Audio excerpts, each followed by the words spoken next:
What's up, everybody? Am I coming in loud and clear? This shit's kind of fucking old and mildewy. Who we waiting on, Chris? We were waiting on Chris, but I'm adding you right now, guys. So just bear with me 1 second. Alexa, change the living room lights to white. Thank you. All right, let's start this call up.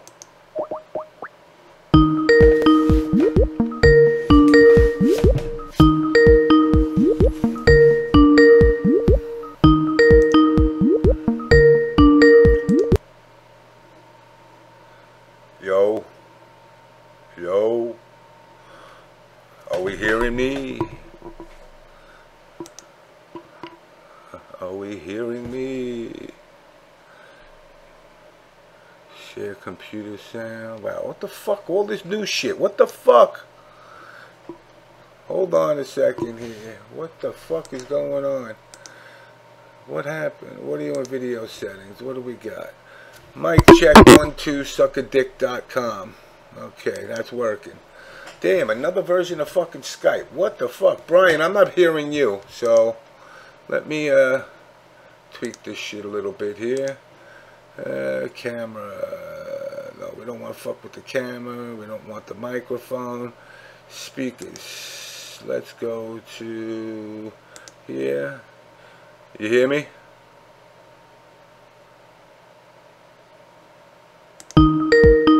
Yeah, I hear me fine. I'm not picking you up, Ryan. Hold on. This fucking Skype just dicked me over. Give me a second. Yo, what the fuck is up with this Skype shit? I didn't want to fucking upgrade to this crap. Where are you? QRSTUVWXYZ. Alright.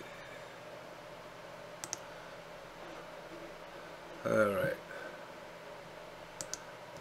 Let's add Triforce in there. Let's add Chris Carey in there. Brian, you hear me at all? I should have called you first, huh? Let me hang up this fucking call. Let me call in one at a time, make it easier.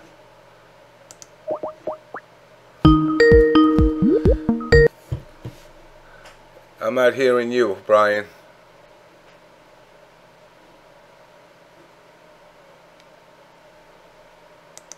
I should have tested the call first, like a fucking moron. I didn't. Wow, all this new shit. What the fuck? Let me add some folks in here.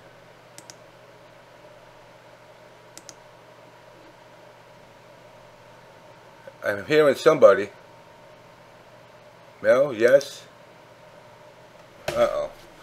Alright, guys. Bear with me. This fucking technical glitch here. Let me do the other version of Skype. What's up, one man? Let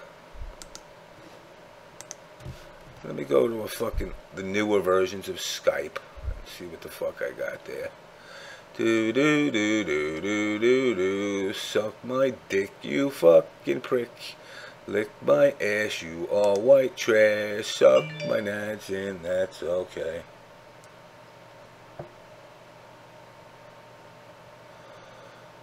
Alright, let's see. Do do do do do do do. Let access your contacts. No. Alright. Skip all this shit. Logitech headset. No. USB headset. USB audio device. Testicle. 1 2 3.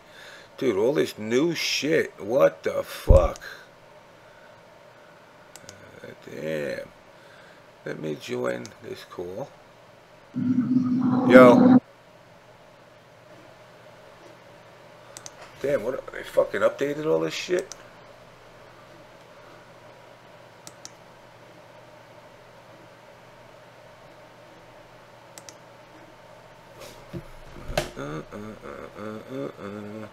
Notifications. Oh, bear with me here, guys. I don't know, this shit updated and I shouldn't have, but I did like an idiot. Alright, leave that group. Let me add this.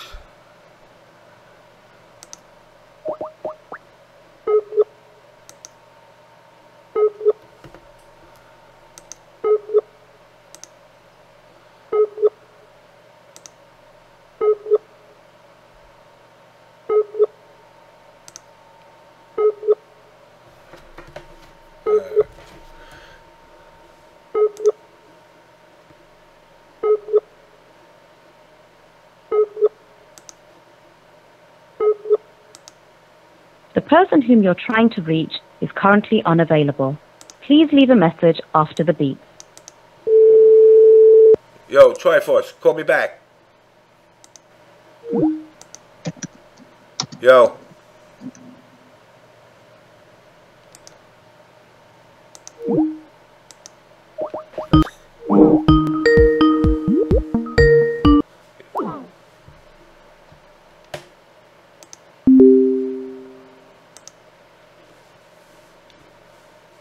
Alright, hold on. Let me call each of you one at a time here. So let's start with you. Alright. I'll call you, Triforce.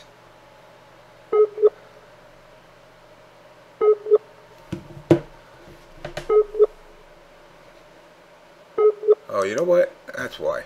Hold on. That's why. I have 35 different versions of fucking Skype up.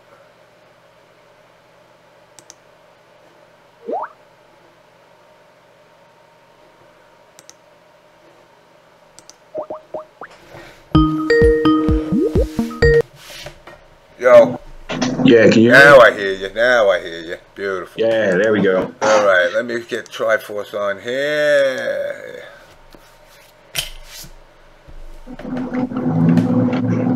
You driving? Alright. What's up, Dave? What's up with Triforce now? Come on, Triforce. What you up to?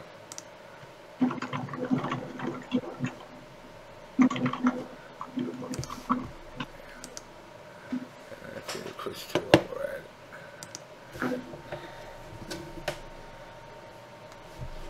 Where is Triforce? What the fuck?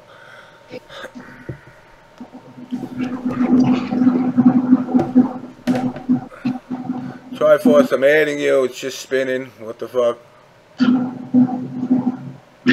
Hey, James, I'm streaming this shit on Facebook.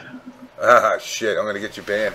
I'm going to payback, baby. Here comes 49th episode for Adonis on Facebook. Yeah.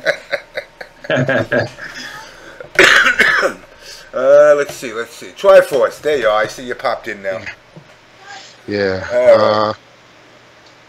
It's the On Blast show, right? Yes. I don't know why this is not coming up on my Twitch. It's supposed to auto pop up. I don't know.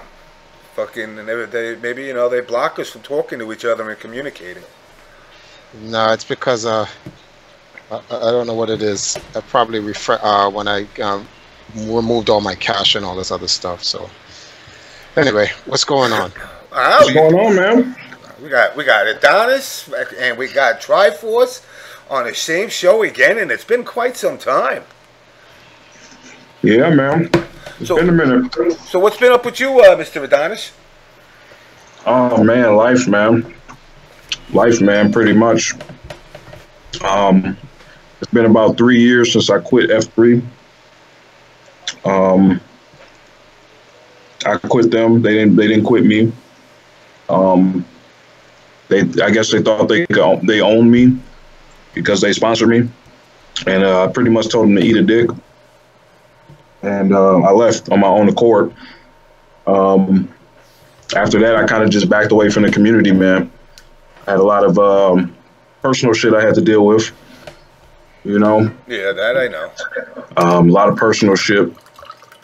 Had to file for divorce and had to relocate for a second. And so pretty much you got three guys here that are all divorced. And I'm not going to say gaming has... all to do with it, but we all have to kind of keep it real and say that consumption of the gaming does without a doubt affect your married life. Absolutely. Everybody in the beginning, unless you're making money. Unless you're making money. Nah, you know what? I don't know. I read up. I'm in Jamaica, new wife. I read up, B. It's all about the money, B. If the video games ain't making no money for you, then your girl dips on you. Video games making money for you, she out there like Steph Curry's wife. That's just how it is, B. I don't know. I agree with that, but also on the flip side, I think it gets to. I mean, I've always been making money. You know, whether it's with gaming stuff or other stuff, money's never been an issue. But I think, you know, when you're in a marriage, a relationship with whatever, your significant other craves that attention, especially somebody like Adonis or myself or you, who we have a tendency to get this attention, whether good or bad, that kind of make people around you feel second place. And even if you give them the line, yo, baby, I'm making money, we're doing this, I think eventually it eats away at that relationship, and even the money gets to the point. Now, don't get me wrong. If one of our asses was making $1 million fucking dollars, they'll eat our asses as long as we're making money. But right. But you know that see, in my first marriage, I tried to put my wife on, and she would be in gaming and whatnot. But you know how things worked out. Yeah. On a personal level, it just didn't work out with her and me. You know, what she wanted was something totally different. Even though she liked the video games, she wasn't looking for it to be something that, as a profession. And I wanted to go the distance. So that's just that wasn't going to work out. But one of the things here is that, you know, that was then. When did she leave me? She divorced me in 2009. We started having problems around 2007. So gaming. Gaming still in it. Gaming in terms of esports is still in its infancy, even right now, even to this day. It's just a little bit older now. I guess we could say esports is more in its toddler age now, but it hasn't even gotten to its teens yet.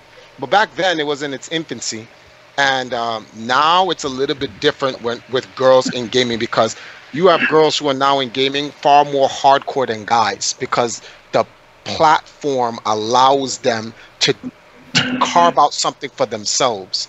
You have girls out here who get better opportunities in gaming because they have a combination of skill, sex appeal, and art. As where guys, unfortunately, they don't have those. It's not as diverse. Yeah. Guys, it's how good you are. That's pretty much what it is. So, and then if you're not good at that, then maybe you can go towards commentary. Oh, well, girls get that too. And if not that, then perhaps you can go into content creation. Oh, well, girls get that too. So when you really look at it, the dudes really don't have much to work on. They got it. It's either you got to get this right in the, you know, on the playing the game, or in some type of organized form, or you really don't have much options. Whereas girls get that. So now that girls have that, you know, girls are now they're on the front seat. Yeah. If they really wanted to, they could just jump this whole game and take it over. I've been talking to a lot of girls in the scene, because, you know, I'm misogynistic apparently. But, you know, I've said what the FGC and esports needs is a woman's touch, and it sounds misogynistic or whatever they other people. No, I'm just saying to the people out there, full-blown social justice wise, how could you say that? Why? Because they just run shit better. They run it smoother, not as sloppy. They're more careful of what they do. The words that they come out of their mouth, that you rarely see them having to come back and saying, oh, by the way, you didn't understand what I meant. What I really meant was this.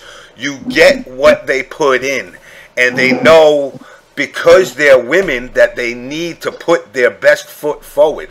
I can come out here and say some dumb shit and backpedal my way out of it, but they won't have to, because they're not going to make the same they're not going to say the same dumb shit I might say. And I think overall their leadership in the community when it comes to organization putting shit together. Now they're, you know, the big thing in the 90s and the early 2000s is they're catching up to us. No, they were always there. You just didn't want to see it. They can play games. Yep. You know, we have this stereotype that well, women play Tetris and fucking and Candy Crush and that's it. No, they can play any goddamn game they want, and they do well. I do believe. Just to piggyback on what we were talking about earlier, James, when you said you talk about 3 divorced guys and all of that. I didn't really get to say my piece. I do agree with James. Really, when it comes to really the attention thing, you know, the time spending, you know, being emotionally invested in your relationship and shit like that. When you are constantly gaming, especially when you're in a leadership role, you know, you're managing players and, you know, you're traveling tournaments and you're doing all these different things, you know, it takes away from your own situation. And that can, I honestly think from my own experience, that can impact, you know, your relationship, especially a marriage, negatively. I mean, unless you got a old lady that's really down, you know what I'm saying? Like for the shit that you believe in, you know what I'm saying? But if she's just a regular woman and she don't really give a fuck about gaming and she just wants her husband and shit like that, then it ain't gonna work. It ain't gonna work. You know what I'm saying? You gotta have that one. You know what I'm saying? Can I speak on that though? Yeah, what you just said? I want to speak on that. If she ain't down for her husband's goals, and this goes both ways. If both the man and woman or the woman to man ain't down for each other's goals, then it's not supposed to be. Period. And that's true. But you know what? As time goes on, you know, we all change. You know what I'm saying? We change day by day. You know, Sunday I might want to do this. Wednesday I might want to do this. On Saturday I might want to do this. So when me personally, when I got married, a lot of people don't know too much about my background. I started gaming competitively when I was about 15, about 20 years ago, 1998. By the time I met Jim Master in 2000, and then we played in our first major in Detroit, and then I started traveling at the beginning of 2001. So I got a couple of years in, and then I started going on the road or whatever. I stopped playing by the time I was 18 or 19 because I went to the military. That shit didn't work. Fucked my knee up in the military. Got out. Didn't have a fucking job. This was 2002. Didn't have a fucking job. Started selling weed and doing dumb shit in the streets. 2003, I moved to Columbus and shit. All type of shit was happening in Columbus. I got caught in a fucking raid down there. I don't know if y'all know anything about shit like that, but I got caught in a fucking raid. And I had been with the same girl since I was in high school, since I was like 17 and shit. And me and her just said, fuck it. And we got married like 3 years later. And I was 20. At that time, I wasn't really playing anything. I wasn't playing shit. You know, I was just trying to, like, you know, keep food on the table and shit. She ended up getting pregnant. And then 2005, we had our first daughter. Now, at that time, I wasn't gaming or anything. I had stopped traveling for tournaments since like 2002. And Tekken 5 Vanilla had came out like around the time my daughter was born. And everybody started playing. Now, me, you know, being away from games for so long, I was kind of iffy with it. You know, I didn't really want to compete, but I would play because my friends and shit played. And, you know, I casually played for a couple of years, and I had 2 children at that time. And I was literally like, you know, just work and fucking home, work and home. That's all I did. And my ex-wife at the time, she finally graduated college. And I had been at home with my kids for fucking 2 years. So just to fucking get out the house, I started gaming again and shit. This was 2007. And that's how I started getting back into the scene. And in 2007, this was June, we went to Midwest Championships. And we did pretty good there. The month later is when I met Alucard. I met Alucard through my boy Ian, who I've been playing with forever. And then I was supposed to quit playing that year. Like I said, I was going to say fuck it and stop playing. But because I saw how it started kind of like impacting my home life and shit. But when I found Twan, you know, I was so interested because I never really had nobody to be like under me because I was always one of the younger players. And I wanted to like leave some shit for the scene. I wanted somebody to like, you know, take the torch, you know what I mean? And like the torch that I passed to them. So that's how me and him, you know, got acquainted. And I started taking him to his first tournaments. His first tournament was Season Beatings 2, Columbus, Ohio. Everybody know that tournament. That's when Justin, Yipes, and Sanford played. The first three-man, remember that shit, 1st to 10? Yeah, that triple threat. Yep, the triple threat. Yep, that was Alucard's first tournament. And his first match, he played RS50, the fucking crazy urine player. That was his first tournament match, and he beat the fuck out of him. Like, this is this dude's first tournament match ever. Ain't never been near a competitive scene, and he beat the fuck out of like the best player there.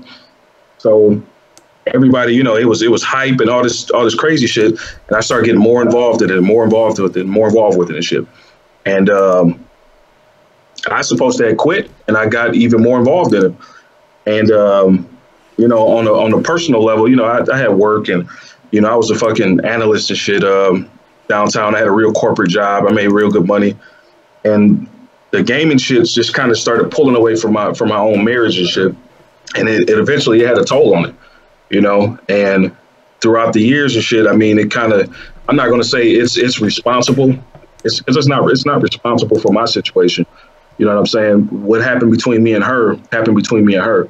Now, my ex-wife, on some real shit, on some 100 shit, my ex-wife couldn't believe that I was traveling out of state to tournaments, playing in tournaments, and not fucking no bitches. She couldn't believe that shit. You know what I'm saying? Like, she literally couldn't imagine 200 motherfucking nerds. You know something?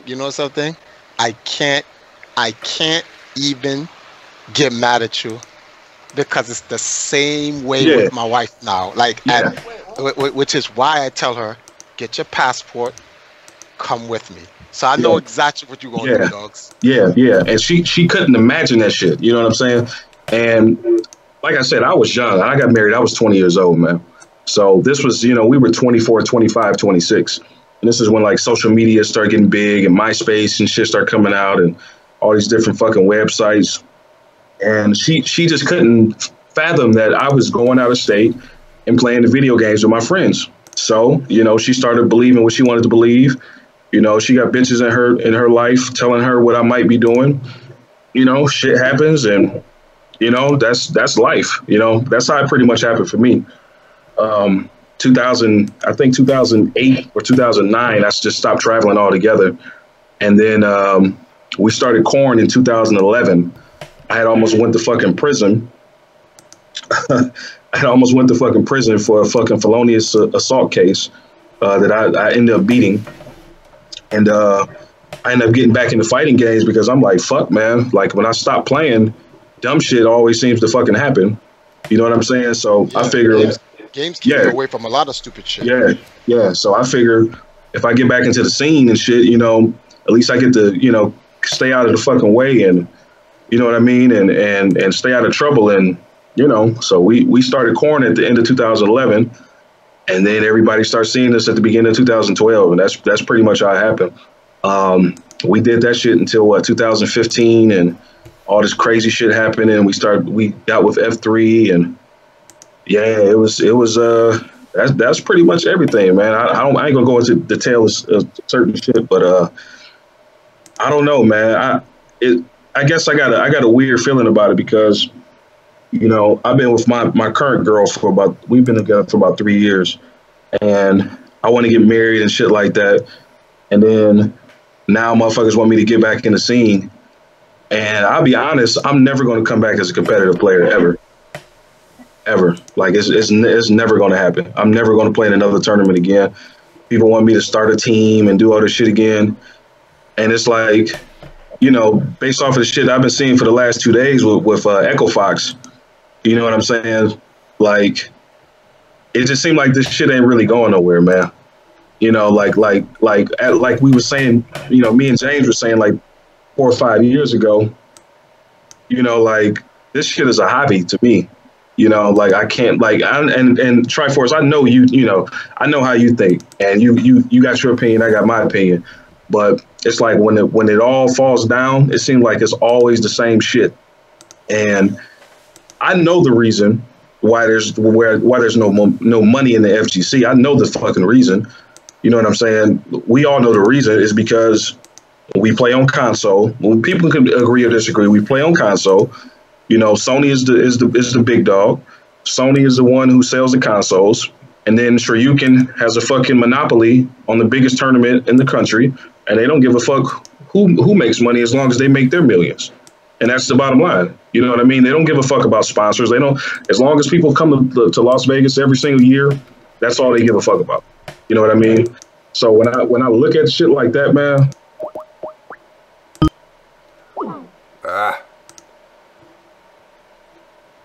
Yeah, but I just don't. I don't feel like I'm going to sacrifice, you know, time and money and all the shit that I was doing years ago. I don't feel like I'm just kind of exhausted with that shit, man. Chris, Chris, hold on. Chris, you there? Y'all can hear me? Yeah, we hear you. Yep, we hear you. Let me see something here. Hold on. Bear with me a second. What the fuck am I doing, dude? I fucking, like an idiot, 5 minutes ago, I was like, yeah, let me just update the fucking Skype, and now it's all fucked up. Boom. Yeah, I can't even get the fucking Skype video working, so it don't matter if you do video right now. Yeah, I seen Chris on the video. I thought I did. Yeah, no, you'll see him on here, but for some reason it's not interfacing with the Twitch anymore, and I'm trying to see what the fuck's wrong with it. Motherfucker, man. Who the fuck is this fucking calling me on my other phone? Fucking piece of shit, cocksucker. I don't care. Yeah, so there's no video, unfortunately. I ain't switching to Discord. Fuck Discord, they can lick my dick. Anyway, Triforce, go ahead with what you were just saying. Okay, so here's the thing, right? What Adonis said, there's no lie in it, and there's nothing false about it. But it's only one side of a coin, and every coin has 3 sides. Yes, 3 sides, not 2, 3. Because it can stand on its edge, and that's a side. So the issue here is this, is that everyone, the problem here, and I'm not sitting here trying to say I'm Triforce is living and making millions and stuff like that. I'm still broke, I'm still poor, I'm still struggling.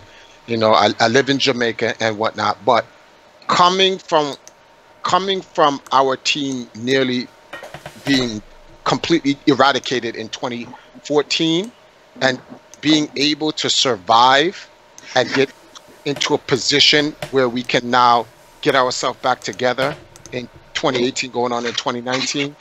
The problem with the FGC is that the FGC looks at esports in the wrong manner, and they don't understand it. Esports is about the audience. It's like any sports, right? It's not important if you're the Charlotte Bobcats or if you're the Golden State Warriors. Whether you're the best team in the league or the worst team in the league, that's irrelevant. What matters is getting your audience to watch the games. Right. That's how every sport is on planet Earth, right? Correct. And when you look, and the issue here is, so this comes down to content creation and content management. Who owns the content? So me and Seth Killian, former he used to own Double L what's the name of this? I forgot what Shoryuken's actual legal business name is. Double something productions, right? Yeah. I think I remember what you're talking about. Yeah, I seen it a long time ago, yeah. Me and him had a discussion, crap, damn, I feel old now, over a decade ago about this. And he said, video games is the content, but the players are the context to it. It's the players that sells this. And the problem here is that the current administration that's running the FGC has gotten the FGC to see it the opposite way. They've informed them that it's the games that make them, not them that makes the games. Yeah. While guys in Call of Duty, like Team Optic, these guys was in MLG winning everything, but they quit MLG to go create content on YouTube and Twitch, and they make 10 times what they ever made in MLG because it's about content creation, and they build their own audience. Another person who's far late, but it's better late than sorry. Can you imagine if Yipes said, I'm on YouTube and Twitch? No one could pay Yipes to commentate. He'd make too much money staying home. That's the problem here. So they got y'all looking at the game. I recognized this from an eon ago when I tried to build up the YouTube for EMP, and I tried to get the players to create the content. These teams need the content or they die. Plain and simple. Without the players, when you look at guys like the people who got removed off of Echo Fox, what content would they bring into Echo Fox? Nothing. Get rid of them. Get rid of them. Get rid of them. Yeah. They're not producing. So if you're not producing wins, produce content. You're not producing wins and content, beat it. Hit the bricks. Hit the shot. Because when it all comes down to it, it's about numbers, man. And you know, these teams, they're gonna look at their fucking budget when it's all said and done. They're gonna look and they're gonna say, okay, in these amount of months, I spent X amount of money on this person's flights. I spent X amount of money on this person's hotel. I spent X amount of money on this person's registration. I spent X amount of money on this person's jersey. I paid this person this much. I paid for this many meals. And they're going to crunch the numbers, and they're going to be like, I ain't made $500 off this motherfucker. You know what I'm saying? They're going to crunch the numbers. And when it's time to really X amount of money on this person's flights, I spent X amount. When it comes down to it, they're going to just cut the whole fucking team, and that's what Echo Fox doing. They're gonna clean fucking house. Period. And that's what it's ultimately gonna come down to. Now there are exceptions to the rules. Someone just said they're gonna cut Justin Wong next, and no, they're not gonna cut Justin Wong. He's too much of a luminary. In fact, he just got inducted into the International Video Game Hall of Fame over the weekend. So like he is a special case. It's like Choco Blanca because of the situation. That's boy. Yeah, that. You don't cut your bread. You don't cut your bread and butter. You don't do that. You just don't. You can, wouldn't be wise, but you just don't cut your bread and butter. But the reality here is that dudes, the fighting game community will never understand that they have to be in the control of their own destiny. I've said this time and time again to members in EMP since I started the team. It's not what you win. It's what you do with that win. Dudes can't get this shit, and it's 2018. That was like 16 years ago. Dudes still can't grab it. But you know what it is, Triforce? Is that people, they lack the vision of being an entrepreneur when it comes to this shit. You know what I mean? They only think of everything from a competitor standpoint. They don't think of anything as a business. Let me drop you a second. I gotta try to start this. Yeah, I see. I noticed. All right, drop us and come. Get us back. All right. Give me a second, guys. Fucking, I want to try and get this shit back in fucking working order. Oh, you fuckers. Let me run a commercial or something. Is it 2 different chats? Yeah, that's what I got. Like 5 different versions of Skype open. So give me a second. Okay. All right, there you go. All right, let this fucker do what it's got to do. Bear with me. All right. And let's add 1.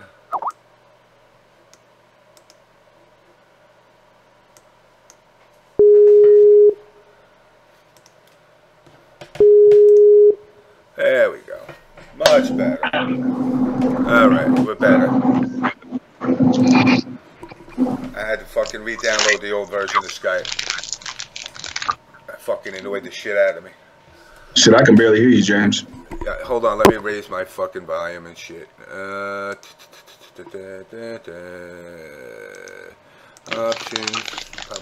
Probably defaulted to a different fucking... Come on, you piece of shit cocksucker. Audio settings. Microphone. Test, 1, 2. You hear me now? Yeah, I can hear you a little better. Alright. Boom. There we go. Alright, cool. Triforce. Add him back in. That annoyed the shit out of me.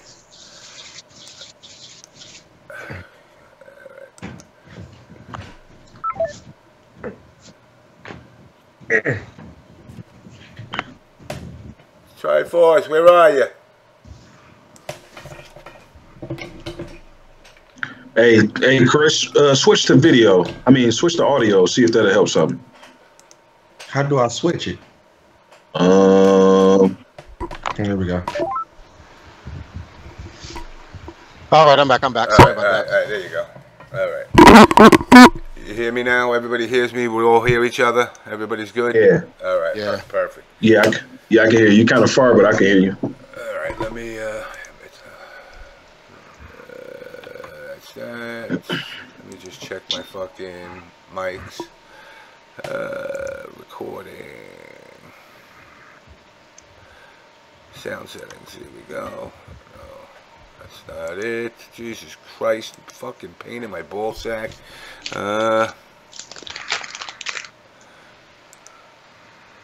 Spatula sounds, troubleshooting, no spatula off.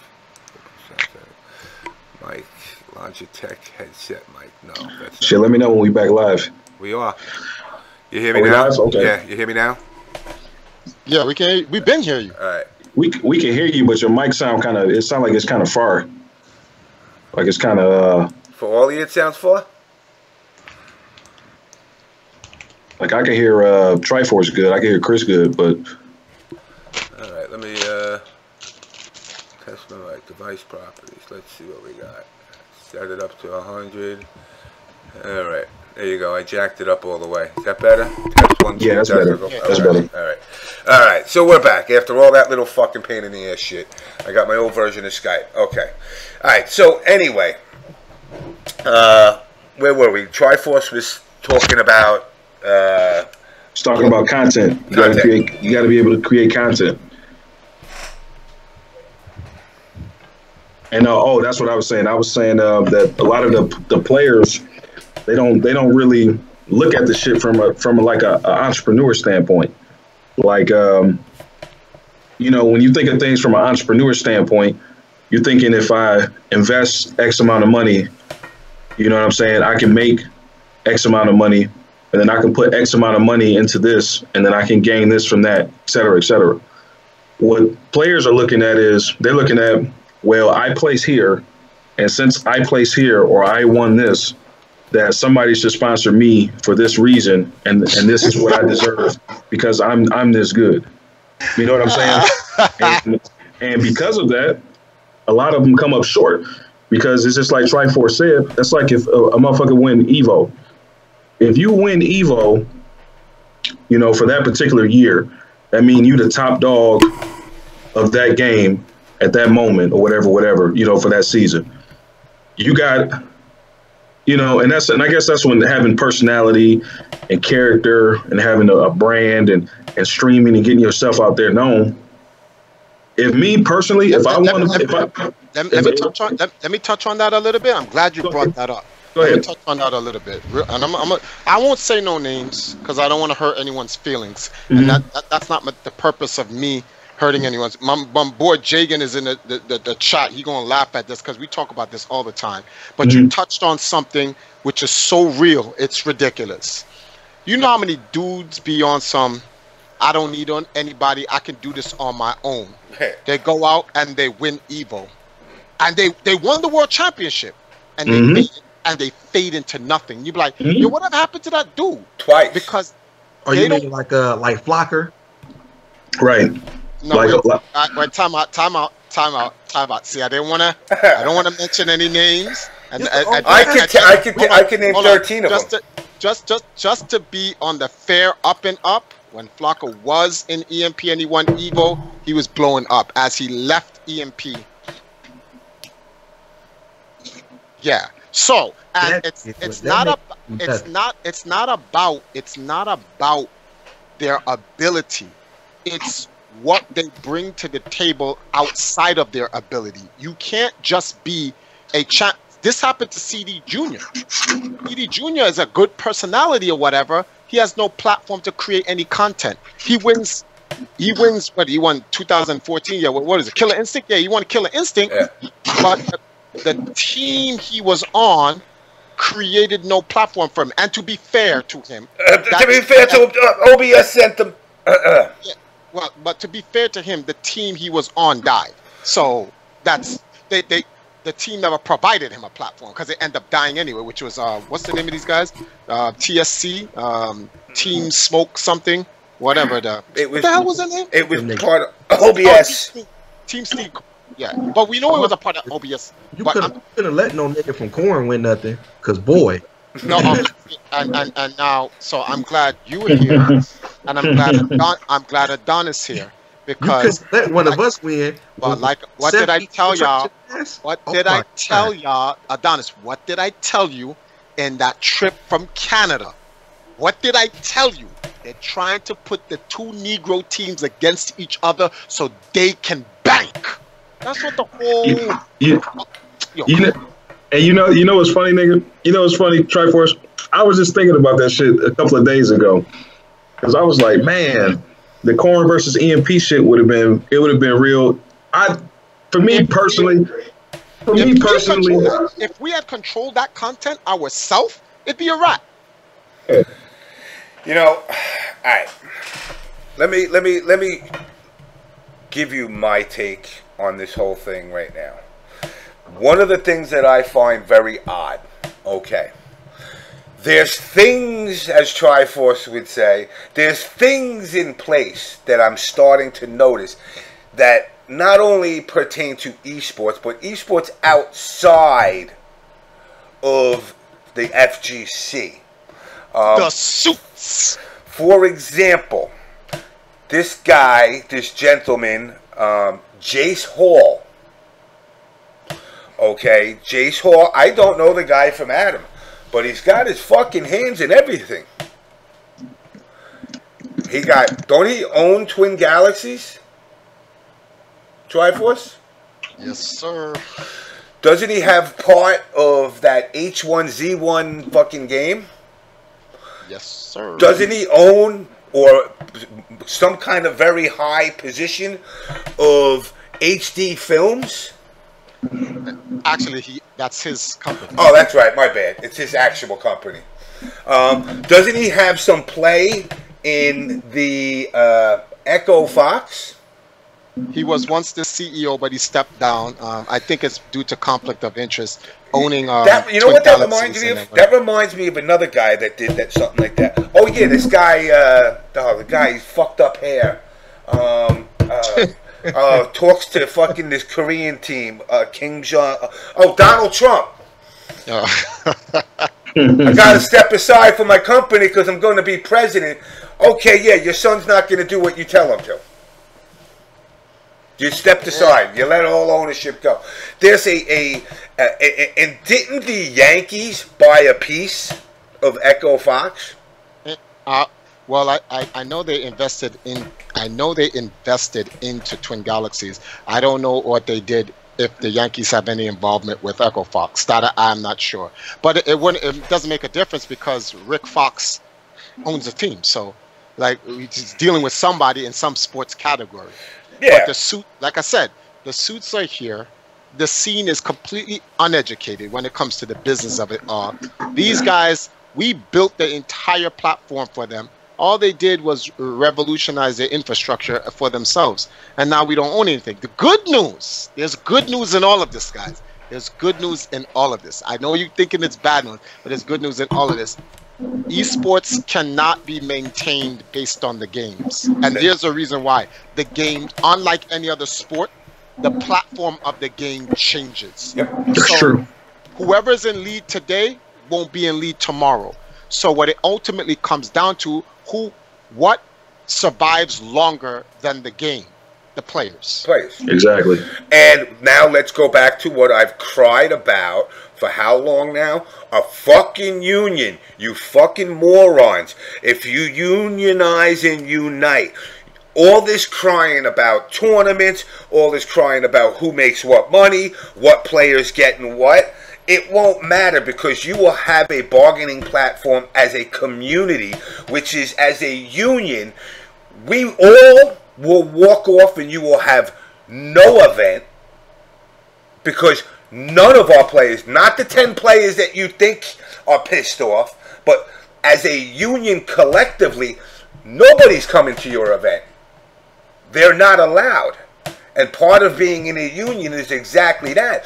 Triforce, myself, and Brian want to do something, and Chris don't. We vote on it 3-1. Chris, you really have no choice at that point, because you're in the union. But, James, because the suits knew about this, the suits sent into the community, scumbags, the genius community managers who can isolate and demonize community figures who are trying to build, and say, don't work with those guys. Don't sponsor that team. I'll tell you something right now. Listen to this, and I found it funny. Currently, there's one team, and I've been talking to Chris about this pretty frequently. There's one team out there that right now has two teams, but one team, for many reasons, because it's many-fold, has my utmost respect, is this UYU team, which is the Tekken guys. Not because of just the fact that they got good players or they're a well-rounded team. The woman who is behind the marketing of the products is an ex-designer, and not just somebody that made a pair of socks, an ex-designer for Ralph Lauren Polo, like vice president of design or whatever her position is. She's selling clothing gear, which is something that is marketable within the community. They're a tight-knit team. They keep to themselves. They don't get involved in the bullshit. They don't turn around and overextend themselves and say, let's go bring 900 of the top players like Echo Fox did. They're very contained, and they have business sense. Now, with that said, of course, you know damn well when she came into this scene, she was obviously naive. The first thing that she was told is, don't talk to this Triforce guy, don't talk to this James guy, don't talk to this guy. They're toxic. The people smell blood in the money in the water, should I say. So they try to build a wall around them to secure them. I don't want your money. I don't need your money. I could do everything I want in my life on my own. But I want to see the community grow with brands like that. Now, what's going to happen is, because she's not naive, she's going to see the shady shit. Now, right now, she's friends with you and she's friends with this person. But she's pretty keen to watching what goes on. And she's going to turn around. Hopefully, she learns before it's too late, before those esports lackeys floating in the background, those AKA community managers, don't destroy that like they did with Echo. Like, basically in a nutshell, these guys come into these teams, spend, do this, you're gonna make. And at the end of the day, they're looking at their fucking sheets and they're going, yo, motherfucker, you told me I was gonna make this. Oh no, you gotta lose to make. Exactly. And they're saying, no, that means you're a failed businessman. You ain't got to lose to make. You just took what I gave and pocketed it so you made out. And I got no profit. So guess what I got to do? I'm sorry, Scar. I'm sorry, Saint. I'm sorry, JCDR. I'm sorry, fucking Theo. I got a clutches. Wait, whoa. JDCDR got cut? Oh, yeah, today. Wait, no. And Saint. Yeah. And Saint. Wait a minute. Time out. JCR posted on his Twitter today. He said he gone. Yo, Jagan, you listening to this? This is buffoonery. They cut. Time out. Yes. Time out. Everyone, time out. We got a foul on the play. Unnecessary roughing. This shit is crazy. They got rid of him too. Yeah. And But Saint. like you said though, Triforce, what he don't create content. What platform? That's What does he do outside of placing and taking something? What does he put out there to keep the Echo Fox name going outside of the tournament? But my man, he brought Tekken to Echo Fox though. Come on, It's man. gone. There is no more Tekken on Echo Fox. My nigga Justin can post something about some fucking donuts and have 500,000 retweets. Yeah, that's true. But Jay is different, B. Jay is different. But that's You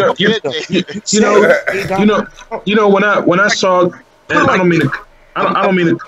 Imagine corn niggas winning events with our same personality. You know how wild and how much a team would get from fucking with us like that? First of all, bro, if we won anything that we do, first of all, the people that are gonna start tuning in are gonna be the people that don't even fucking watch games. Exactly. You know what I'm saying? Like, you guys, and this is one of the things I always said about you guys. You guys have that Howard Stern. You know, when they asked people, why did you listen to Howard Stern? The people that said they couldn't stomach him said they waited to see what the motherfuckers would say next. The people that loved you said the same goddamn thing. Both people said, I just don't know what the like me with this show. You don't know. Today I might come on with my Bible speech. The next day I'm telling you to suck my dick and cut my balls. Because I say what I want. You guys did the same thing. Now, that format is not sellable for the suits. right? But it's sellable to people and bringing people in, those haters. That when you see a game on fucking ESPN and you see all those hate-filled messages, these fat, overweight, diabetic, geeky nerd motherfuckers are wrecking my ESPN. Your fat ass ain't seen your ball sack in 20 years, let alone a baseball, so don't act like you're an athlete. Let the fucking guys that are watching the games watch the game. But you can win them over because your personalities supersede the stereotypical gamer. Right. And that's the one thing that esports is damned either way.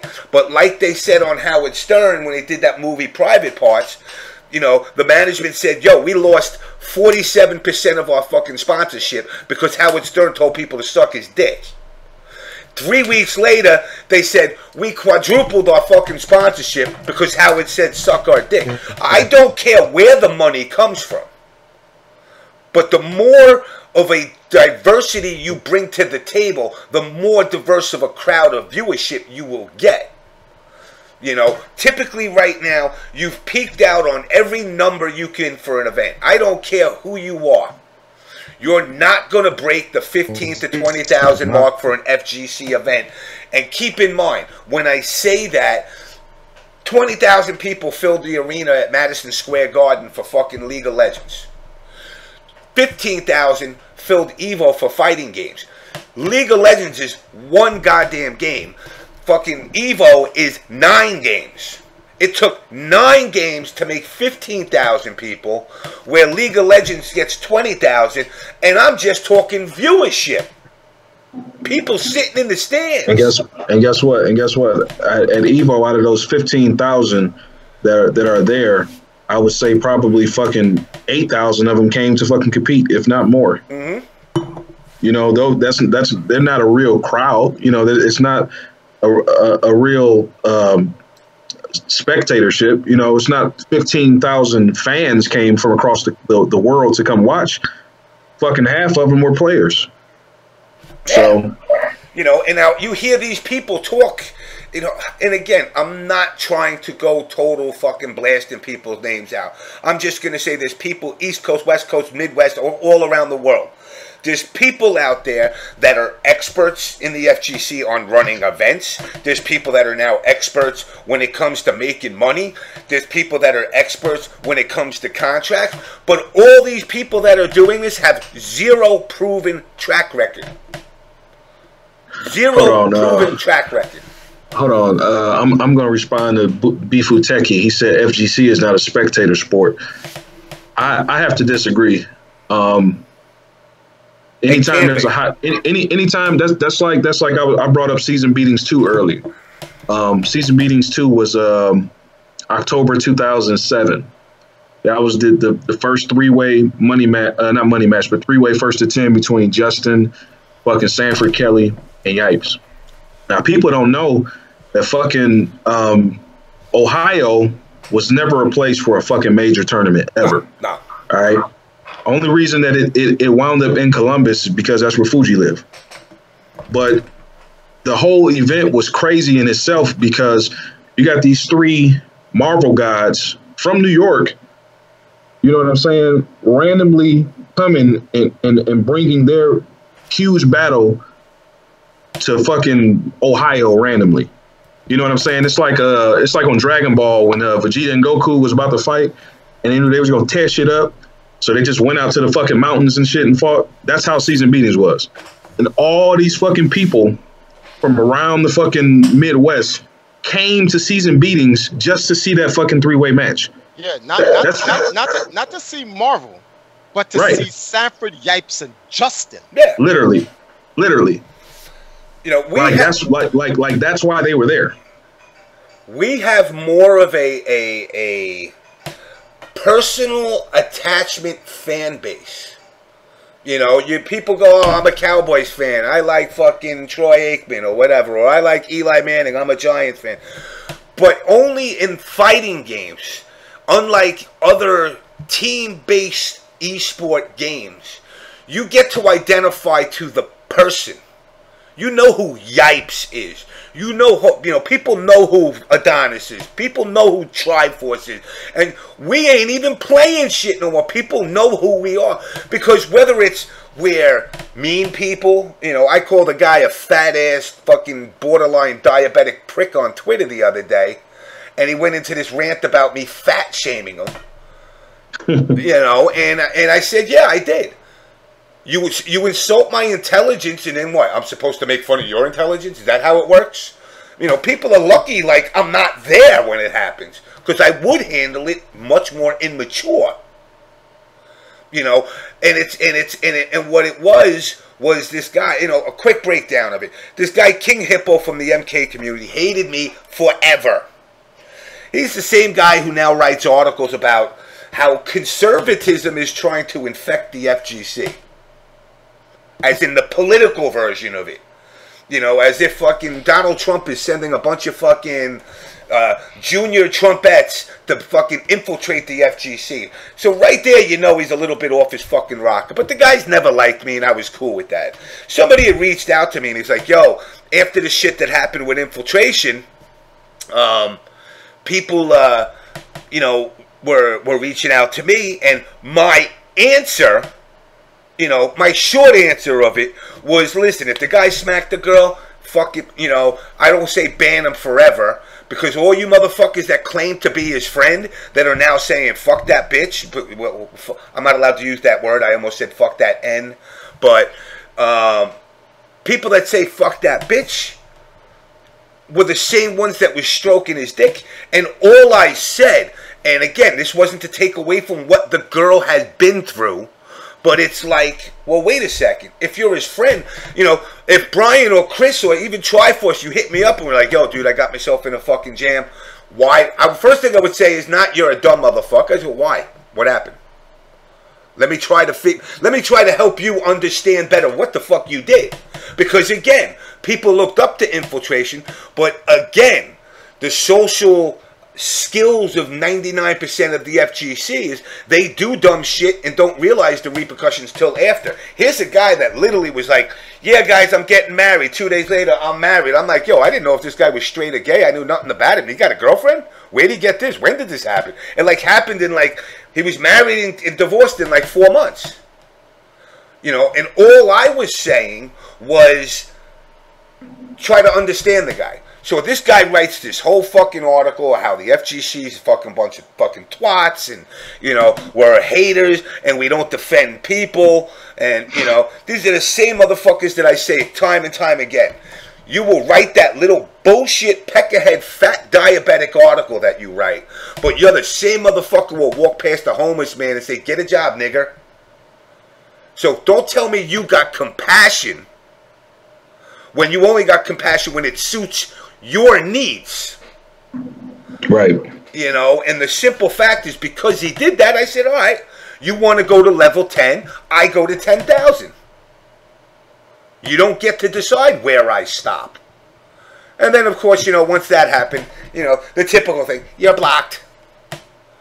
And they got to tell it to you. Like, just do it. You don't have to tell me. I knew you were going to block me because I knew you were a bitch. You know, but my point to this is the FGC is no longer growing. And the reason it is no longer growing is for the simple fact that this social justice experiment that fucking the community managers are letting go on is doing exactly what it is to when you pit one black team against another black team. It's now got the social justice people saying, kick this guy out of it. Kick this guy out. Kick this guy. You can't kick motherfuckers out. Yeah. I heard about infiltration in the shit with his, I guess his wife or ex-wife. My thing is this though. What does one's personal life, how the fuck does that spill into what we do here in the fighting game community?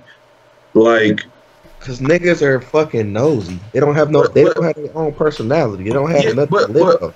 Now, don't get me wrong. At the arcade, motherfuckers gossip. Motherfuckers talk about, you know, that shit happens. But nothing ever happened. Nobody never did no shit. And at the arcade, motherfuckers said, "Oh, so and so banned from the arcade. He can't come up here and play no more." Come on, man. Okay, if Infiltration punched this bitch in the face or did whatever he did, as long as he's not at a tournament punching a bitch, it doesn't matter. How the fuck can you, how can you ban somebody from some shit that everybody can enter in the first place as long as they have their $10? Because here's the reason why they feel entitled to take that position. They look at real sports and real athletes and what they're going through in their sport, and when something happens like Plaxico Burress being a dumbass and shooting himself in the hip by carrying a gun, or Michael Vick with dog fighting, or this guy with that, or whatever it is, because there's punishments handed out there, we all of a sudden have taken this fake, because we're now sport, this attitude that somehow we're at that level. And we're not. Fernando said safety reasons. There's no safety reasons, man. He never hit a guy. He never hit a guy at an event. Because in reality, I'm gonna tell you, in reality, y'all don't know what people do in their real lives before they come to tournaments. A motherfucker could be a serial killer. He could be a hitman, a dope boy. He could have pulled a whole fucking drive-by and killed a whole fucking family before he came to a Tekken tournament. You don't know. I mean, that's the motherfucker you gotta be worried about. Like all that shit with personal lives and shit. Because I heard about the shit with Andre and all the shit with Infiltration or whatever. Like, I mean, if that's this case, all right. Now and again, Alex Jabali, I know somebody's gonna come and tell you this story, and they're gonna say how much of a dick I am, but I don't give a fuck. You know I don't hate you, but anybody in this stream, you're banned from going to any more of Alex Jabali's tournaments. You can't go. You're not allowed. If you do, you're just as bad as Infiltration beating his wife. Why? Because at Alex Jabali's tournament this year, he put a pedophile in the ring before the matches. Who's the pedophile? He put a fucking pedophile in, and then he found out. I don't care if he knew or he didn't. He didn't do the research. Who was the guy you're talking talking about? about? In the ring, and the people of Orlando knew who the guy was and left. But you're going to go to his events? That's more jeopardizing to kids at an event than a guy that beat his wife. Yeah, you absolutely right. Who is the guy you talking about? Am I wrong?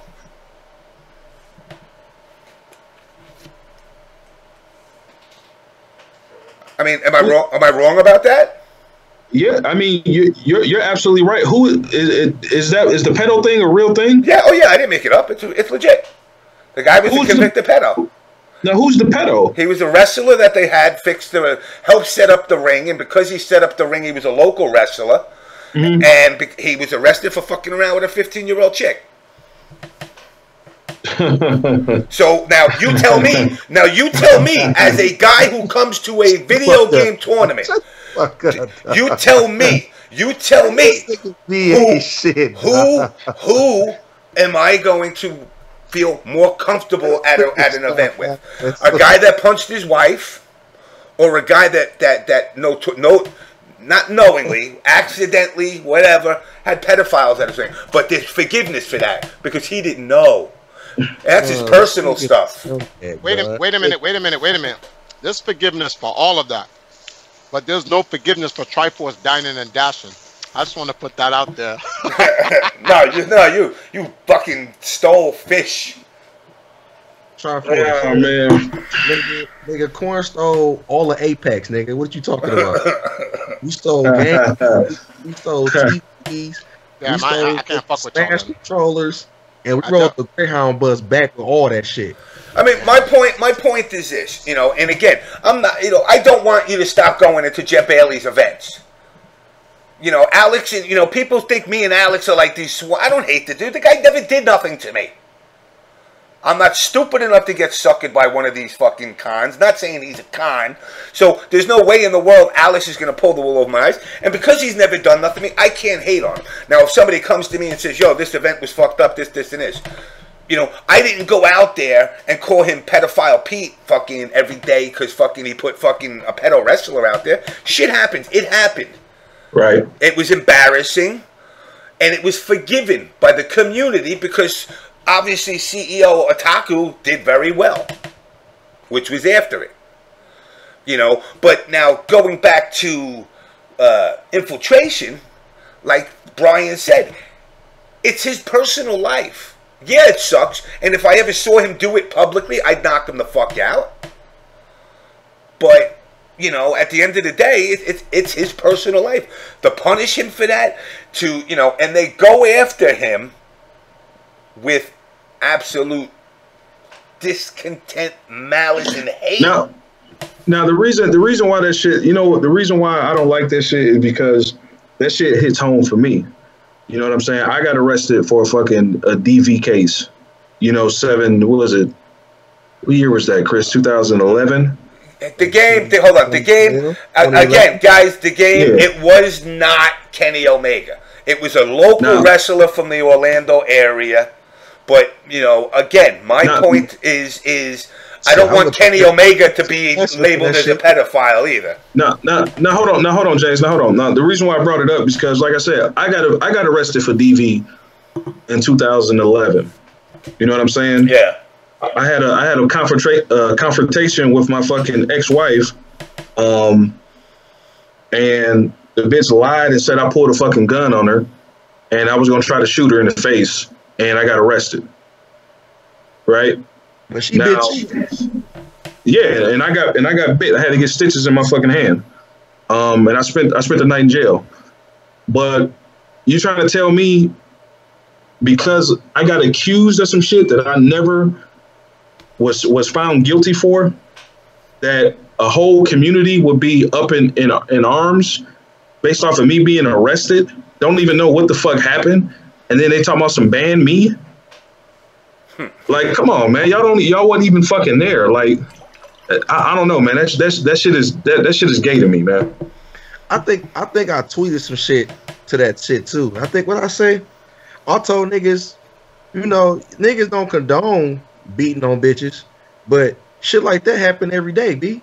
Bitches catch fades every day. So what y'all gonna fight the world?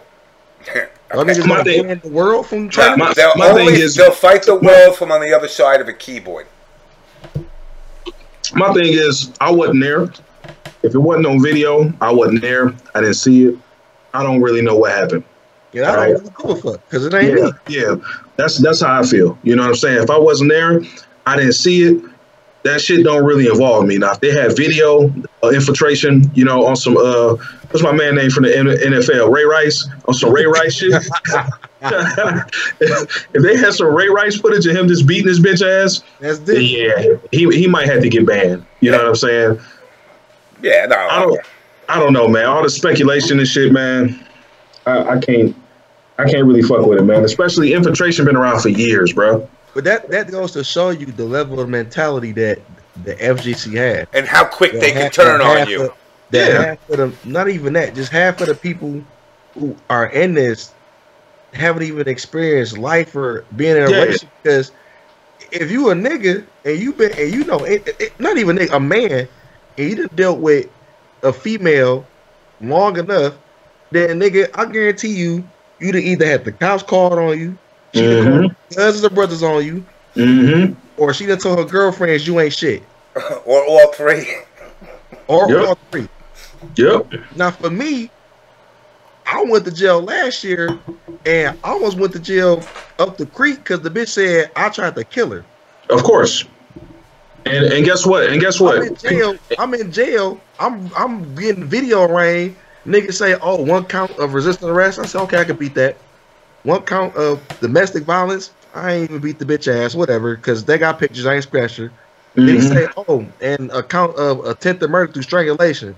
Wait, just a minute. Yeah. The fuck is you talking about? Attempted murder through strangulation. Right. Like, I ain't trying to kill this bitch. What is you talking about? Right. But, of course, you know, bitter bitches and bitches lie to exaggerate shit. That's what I'm saying.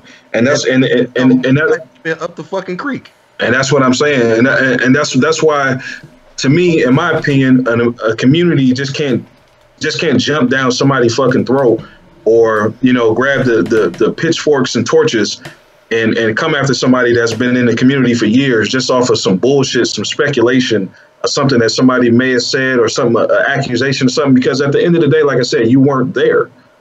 Period. So why even form an opinion on it? But you know why? Because the FGC is like, that shit like Jerry Springer sometimes, man. Like, this shit really, this what this shit remind me of. It be reminding me of like Jerry Springer. Like when I used to go on the little FGC Reddit, and I used to see all the little shit that the stream monsters and shit be on there talking about. A lot of these motherfuckers, like you said, Chris, they don't really live real lives, and this shit is like as close as like some type of reality sitcom shit as these motherfuckers would get. But you want to know something, and this is where myself, Chris, Triforce, and Brian, we gotta be honest. We lived it, and this is why, you know, when I go out on Twitter and I tell people shit, and I get called, you're a hater, you're irrelevant, you never won nothing. Motherfucker, I don't need to win anything. You can't none of you motherfuckers beat me in MK2 to this day. And right. I'm a 50-year-old motherfucking man. There wasn't Evo. It was called the arcade, and I was the top dog at my fucking arcade from fucking here to Chicago. Right. You know, but I want, you know, the lessons, and I guess it was my way of turning over a new leaf and getting, I guess, softer, but still being a dick about it. I want you to know, this isn't what you think it is. We all went this route of being told, man, you are the shit, you're going to make money, you're the future of this, only to get fucked and be thrown on your ass and go, I don't know you, motherfucker. And I'm telling you, with that small, minuscule group of people that actually fucking do make something, it's not what you think. Motherfuckers be telling me like, yo, Justin Wong is making like $300,000 a year. I'm like, motherfucker, you got to be some of the dumbest people in the world if you think that. But I want to do niggas. The niggas do realize Justin has an actual job. Exactly. Right. I know that niggas, that Justin didn't do what other dumbass niggas did and quit their fucking job. That nigga has an actual job working for a computer company. So his actual job actually aligns with his gaming hobby, which allows him to do both. So he says he's a smart cookie. I work at fucking Chase Bank as a banker. I'm not gonna quit my job to play no fucking video game. Fuck is you niggas talking about, nigga? And I'm more known than half of the people who play these fucking games. The songs and quotes and being fucking retarded. I ain't one shit. See now, King Black and Fluenzo are saying Justin quit his job a while back. Yes, but he's involved with the cryptocurrency, and he's working close with Canadian Cup dude, Lap Chi. And listen, I wish you the best. And Lap Chi's trying to do something with the FGC. I've reached out to him. Hey, come on the show. Let people know exactly what's going on. I'm not calling Lap Chi a snake oil salesman. I'm just saying I don't trust anything called crypto. Crypto means something fucking deceitful. And Bitcoins, I didn't get into it in the beginning, and I feel like it was a Madoff thing, so I'm weary about it. I'm not saying that they're shady. I'm just saying I don't know. I got a couple Bitcoins, baby. Yeah. I bought a couple of those. I had to. Well, speaking of cryptocurrency, because I'm trying to reach out to Lap Chi and I don't know how to get to him, but if you're trying to expand your crypto currency, I'm going to Africa, Lap Chi. Holla at me. Just putting that out there. And at the end of the day, I've worked every aspect of the video game industry. That doesn't make me the coolest guy, the smartest guy, but it makes me somebody that's well versed. And when I see people who have, oh, I'm writing books. Yeah, I did that. Oh, I'm making games. I did that. Oh, I've had a team. I've done this. I've done that. I've done everything you can do under the sun in the gaming world. But one thing I never did is turned it into a viable career for myself or somebody else. Now, whether that's my own foolishness or not, is definitely a debatable topic. But at the end of the day, I ain't seen many people do it either. And I see Rick Fox with a team right now that's bleeding out. And he a smart cookie who even pawned up some fucking NBA rings. Like, between me and you, I wouldn't have sold those shits. Like, he literally sold some of his NBA championship rings to raise money. Didn't know that. Oh, that was for that that thing that they did. For crap. the Twin I know what Galaxy you're talking thing. about because I actually watched it. Going back, but now going back, flip the page. What I said earlier. Who sells somebody who gives away NBA championship rings as donations to Twin Galaxies? And meanwhile, like I said, they seem to be very much in bed with each other. So there's something going on there between that and the drop in the players and a whole bunch of other shit that's going on. There's definitely some stuff, some action. That's why, like I said, UYU right now is the only team that I look at on a business side that I think has the potential to help rebuild the FGC and pull away some of the shit foundation that it was built on and kind of build some stepping blocks to a new foundation which will allow it to grow better if they're willing to stay. The other thing is this team Equinox that's out of Philadelphia, which is like, they're like the Yankees. They're a very pretty team, pretty girls, pretty guys, and that kid Dimeback who's like Flounder from Animal House, and literally they're just a tight knit team they look, when you see them at an event, they're all together. Like, like Korn, for example, you would see Korn, you see Adonis over here, and Brian over here, and fucking All Caps over here, and Alucard over here, and then a couple of you guys together here, but everybody kind of all over the place. This team stayed like the whole time that I saw them in a tight-knit crowd. And they all dress in uniform. They all dress, they're all clean. You know, they all washed their asses, and the way they presented themselves is what I think all esports teams should look like. James, with a pay-per-view we hung together, man. Yeah. Nah, but I know what you're saying though, James. I definitely was trying to get some pussy in the corner. Yeah, you look up, feet over there, humping the chair because of the beating nigga ass in Unio, and Twine over there torching all the little Japanese nigga in Street Fighter 4. Yeah. Then it's early morning, 8 a.m. I'm trying to fuck niggas, bitches, in they chicks' rooms and shit. You know, bitches, you know, inboxing us, talking about how they niggas ain't shit and they weak and they want to fuck some real niggas. Oh yeah. But Equinox is in bed by 9:30. Niggas was on missions, boy. You said they in bed. they're just. I don't know what it is about the team. They're just a good. You know what? They're a good-looking team. See, you got to admit, Korn has some ugly motherfuckers. Got some ugly guys, man. I'm definitely ugly. Guess what? They don't have ugly people. Even their fucking big dudes. Inboxing me saying they want the fuck. Hold on, man. Hold on. See, let me tell you, man. Can't no manufactured esports team fuck with what we had, man. Them motherfuckers are manufactured, man. This shit wasn't manufactured, man. It was grit, blood, sweat, and motherfucking tears. Yeah, oh yeah. You know what I'm saying? There wasn't no shit that you can just, nah, man. There ain't no pretty bitches and pretty little faggot guys, nah, man. And I'm gonna say faggot. I don't give a fuck. None of that shit, man. Blood, sweat, and tears, man.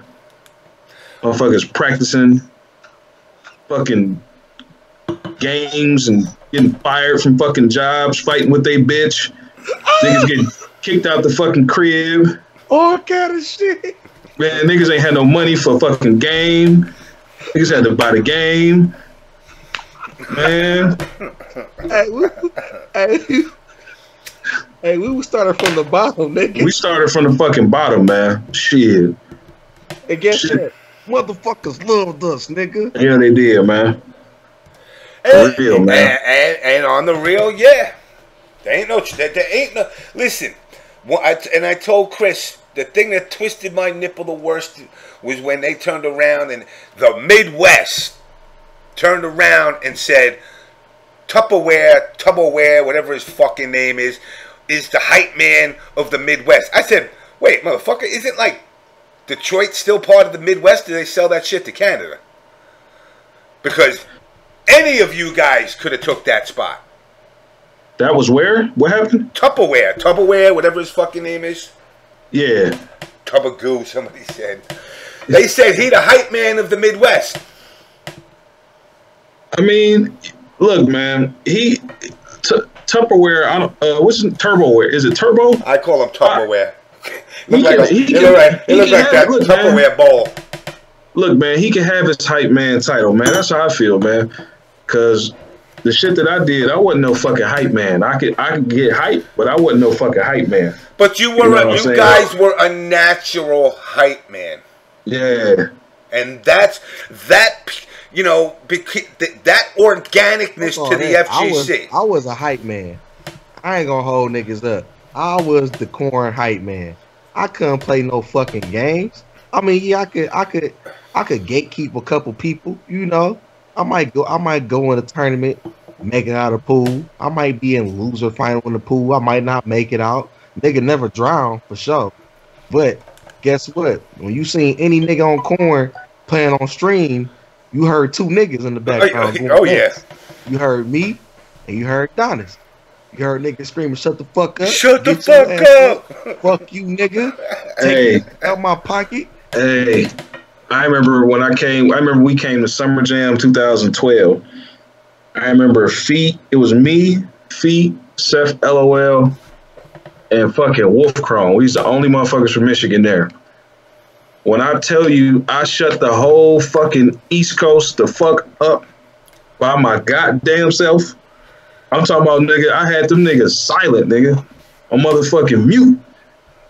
Boy, leaving the motherfucking tournament, I ain't had no fucking voice. Oh, my you know what I'm saying? Like shit, man. Remember Seth beat the shot of infiltration? Niggas niggas was humping the carpet and shit. Oh yeah, down in Atlanta, yeah. Shit, the infiltration tell that nigga get this little punk ass on. Big E was talking shit, trying to bet with the Asian niggas. No, E. Hey, and let me tell y'all something. That's why corn niggas really couldn't fuck with us. I'm gonna tell y'all why. Because we was like the motherfucking Mighty Morphin Power Rangers of this motherfucking FGC shit. Nigga, we had black niggas like Zach. We had white niggas like Billy. We had buddy, that nigga say nigga, we come out the cut, nigga. You see a couple Asian niggas pop out. Couple Arabic niggas pop out. Like, god damn, how many different motherfucking corn niggas y'all got? Yeah, we had cuddlecore, so we had chicks. Right, we had girls. We had everything. We had the whole shit covered, man. Niggas, hey, if Seth ain't had that corn shirt on, niggas wouldn't even know he was with us. Cause that nigga he like a corn motherfucking ninja or some shit. That nigga don't even talk, nigga. That nigga like his ass. He just like corn snake eyes or some shit, nigga. That nigga just mute. But he just was talking shit for him while he's beating niggas ass. Me. Exactly. Me. I just can't. Hearing you describe it, I'm waiting for you to say we had dog niggas like the fucking Gangsta Hotline commercial. We had dog niggas. Then you see Bucci come with that motherfucking loudspeaker, boy. You see ass niggas. You see Bucci come with that goddamn loudspeaker, man. You know, and it's funny because people in the Mortal Kombat, aka NRS New Generation, they speak about their hypeness, which was the MK9 days, which was that time right there, the 2009, 10, 11, 12 era, and 2012, Triforce and myself went through all this shit that's going to happen in the FGC and suits and this and that, and you know, we were basically, Triforce would said it because they won't say it to my face. They'll do it over the internet to him. He don't know what the fuck he's talking about. And then I be seeing motherfuckers on Facebook now. Yeah, we told you so. About fucking Echo Fox. I'm like, motherfucker, you go back to my episode. I don't remember you saying it. I remember you motherfuckers saying I'm a dumbass that's a hater because I'm not being sponsored. I look at this all on a business side. Do you think I can go anywhere I want in the world every day of the week for the rest of my fucking life if I want? You want to call me a motherfucking janitor? Call me a janitor. I'll be a janitor in a fucking an elderly hospital. I don't give a fuck. But you know what? I got money, motherfuckers. And if you think I could not want to invest my money into something FGC related, you're a fucking moron. That's why I give chicken scratch. Yo, Big E, here's $1,500 for whatever, DOA 6. Here's this for this. I give my money away, whatever. I could buy players. I could get rid of players. Of course, you know, you can't play for me because you'll get like what Melanie got with me is, you know, the Midwest guys that hate me. Oh, you can't go on James's show. He's fucking racist and he's this. Because people like to talk shit. But that time and era of MK9 was the best time for the FGC or should I say after the arcade era. And you ain't getting that back. There is no new corn that came up and like, we're going to be the new corn of the FGC. You know. That would be funny. You know, and it's who would that be though? Like who would that be on that team? I don't even know. Who would that Will Crown?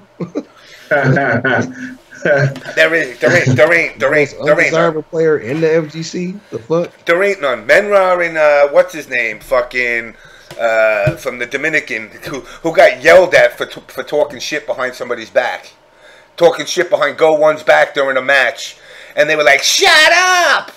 And Kaba. Yeah, you know that's my nigga. That's my nigga Fetty Wap. My nigga One Eye Bandit. That nigga be that nigga be saying some shit, boy. I don't know what the fuck he be saying, but he be saying some shit. It be sounding real good. Yeah, but that's the closest. Don't know what he's saying, but whatever he's saying, it's enough to get people to say, "Can you please stop that when I'm playing?" Nope. Hey, when did they stop letting people coach? Like when did that shit go into effect?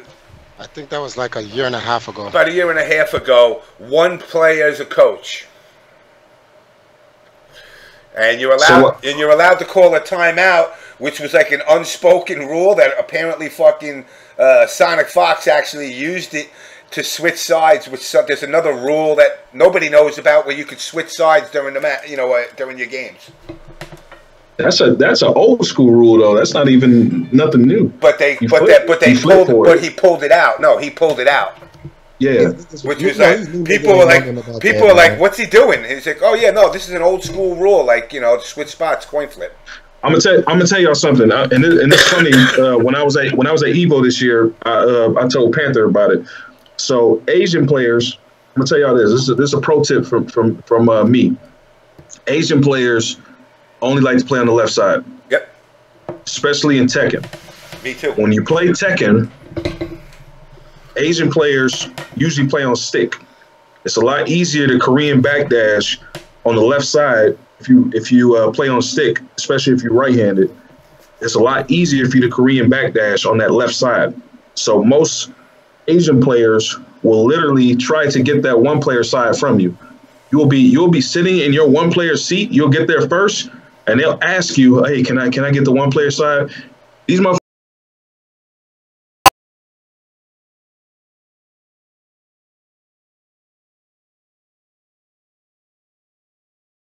side, and then the nigga backdash all over the ass and fuck him up and shit. And then, you know what I'm saying? Right. Guess what, nigga? I ain't getting up. Hell no. And I told I'll be like, yo, you could sit to the left of me, motherfucker, but I'm not moving from this seat. And so I told Panther, I said, dude, anytime you got to fight, I said, make sure you get to the station first. I said, when you get to the station first, I said, I bet you it's gonna be some type of Asian there, and he gonna be trying to get on that fucking one player side. And the dude asking for the one player side, I gave him that nod. I said, no. And him and the Korean player had the fucking flip for it, and then the Korean player won. He won the fucking flip toss. But the whole side thing and the flip toss thing, we've been doing that shit for 20 years. Like that's nothing new. I ain't flipping shit, bitch. I got here first, nigga. Right. I don't give a fuck about flipping no coin, nigga. I might throw my stick at your fucking head, nigga. Fuck you, nigga. I've been telling people like, yo, this new thing, don't fucking hug me in a match, after a match, before a match. If you're lucky, I'll shake your hand, but you'll get a good game one way or the other. But don't touch me, motherfucker. Man, like they be hugging me, they be hugging each other after matches. I'm like, yo, for the last 10 minutes, I wanted to stab you in the neck. Now you want to be my friend? And conversating and laughing mid-match on stream? Bruh. You want to watch that shit? Bruh, when I lose at a tournament, I be so fucking mad. I be ready to fight. I don't give a fuck. I'm ready to punch a nigga. I'm passionate about my shit, man. I spent all this time fucking practicing. My bitch mad at me. I've been late for fucking work. She ain't trying to get what I'm saying? She ain't trying to fuck. All type of shit, man. Look, man. Released in about a week. You think I'm finna be your friend if you beat my ass? Bruh, the first thing I do when I get to the crib, if it's on stream, I'm watching the match, I'm downloading it, I'm about to watch the shit over and over again. I'm not about to add you on Facebook. I'm not about to inbox you, oh, good games, bro. What was that setup you did? Bitch, it's not about to be none of that shit. I am gonna fuck you up the next time I see you, or I'm gonna call you out or something. These niggas be patting each other on the asses and shit. Best friends, training buddies and shit. I ain't none of that, nigga. Now, let me go into your guys' mindset of old school gaming. Have you ever watched somebody else's video and tried to do it? No.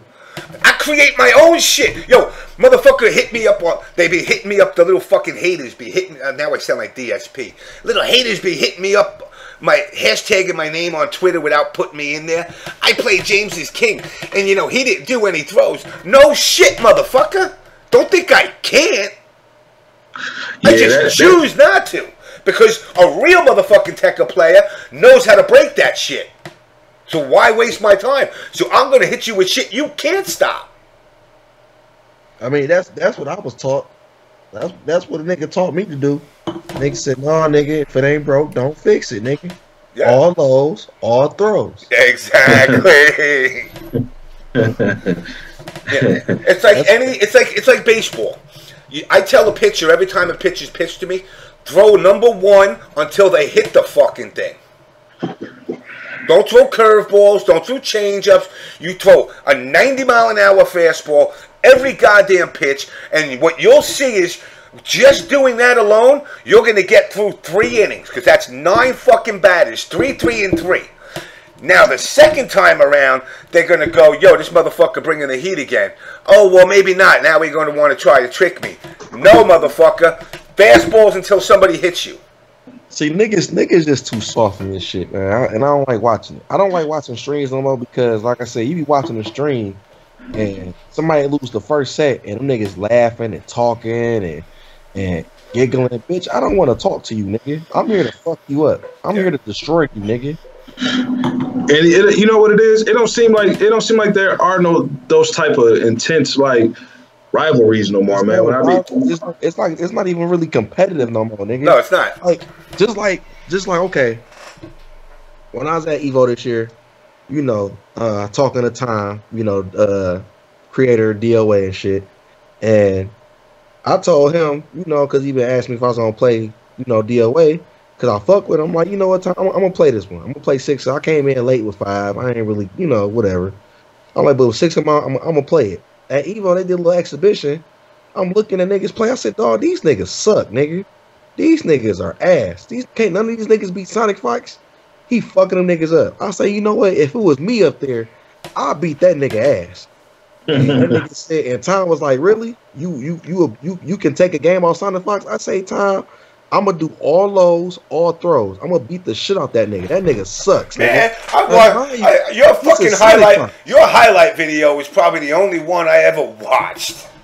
This is Sonic Fox we talking about. A nigga, little, you know, his brother, Mr. Quiggles, is the best DOA player ever. Yeah. You know, so of course the little brother got to be good. But I'm like, nigga, I don't give a fuck. I'm gonna beat that nigga ass. So Tom, you know, did a little signal, and you know, got me up there to play, nigga. So I sit down, you know, I picked Hayabusa the first time, and that nigga completely different. So I look, I say, who can beat the nigga ass on this game? And I pick a nigga, and he a Mexican nigga named Diego. Nigga play like Miguel from Tekken. Got all kind of little shoulder shit. When I tell you I beat the shit out of that nigga Sonic Fox on stream at Evo this year, I beat the shit out that nigga. And then I looked that nigga, I lifted that nigga helmet up, talked all kind of shit, and I walked off the stage, nigga. You know what he said? He see me in the hallway, say, you know what? When it come out, I'm gonna beat your ass, Caps. No, nigga, I'm gonna fuck you up. But you know what? That's what I like about Sonic Fox, man. Because Sonic Fox, he got like that. He kind of got like that little throwback spirit to him, man. Yeah.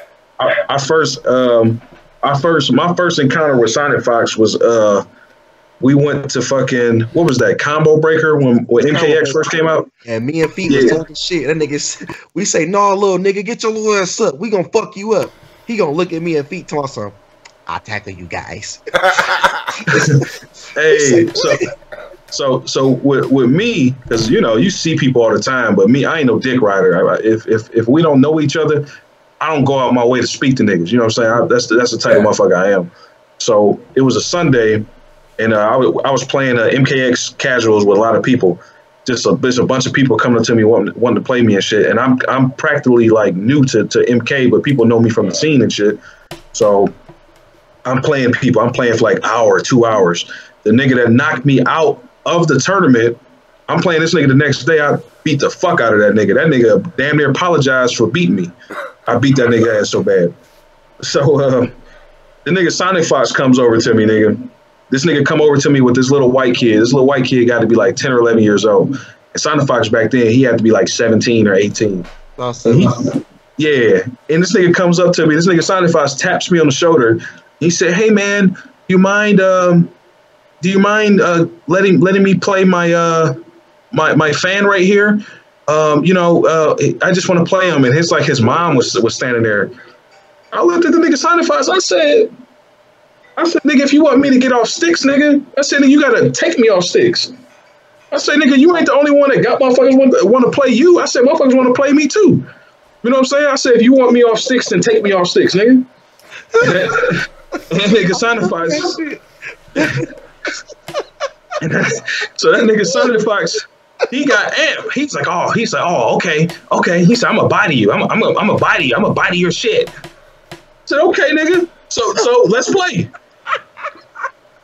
So this is how me and Signifox first met. Like, these are our first words to each other. Cause I've seen him, but I ain't never had nothing to say to him. But the fact that this nigga thought that he was just gonna make me gracefully get up, nigga, fuck you. This is arcade. I still got arcade mentality. You gotta take me off sticks, bro.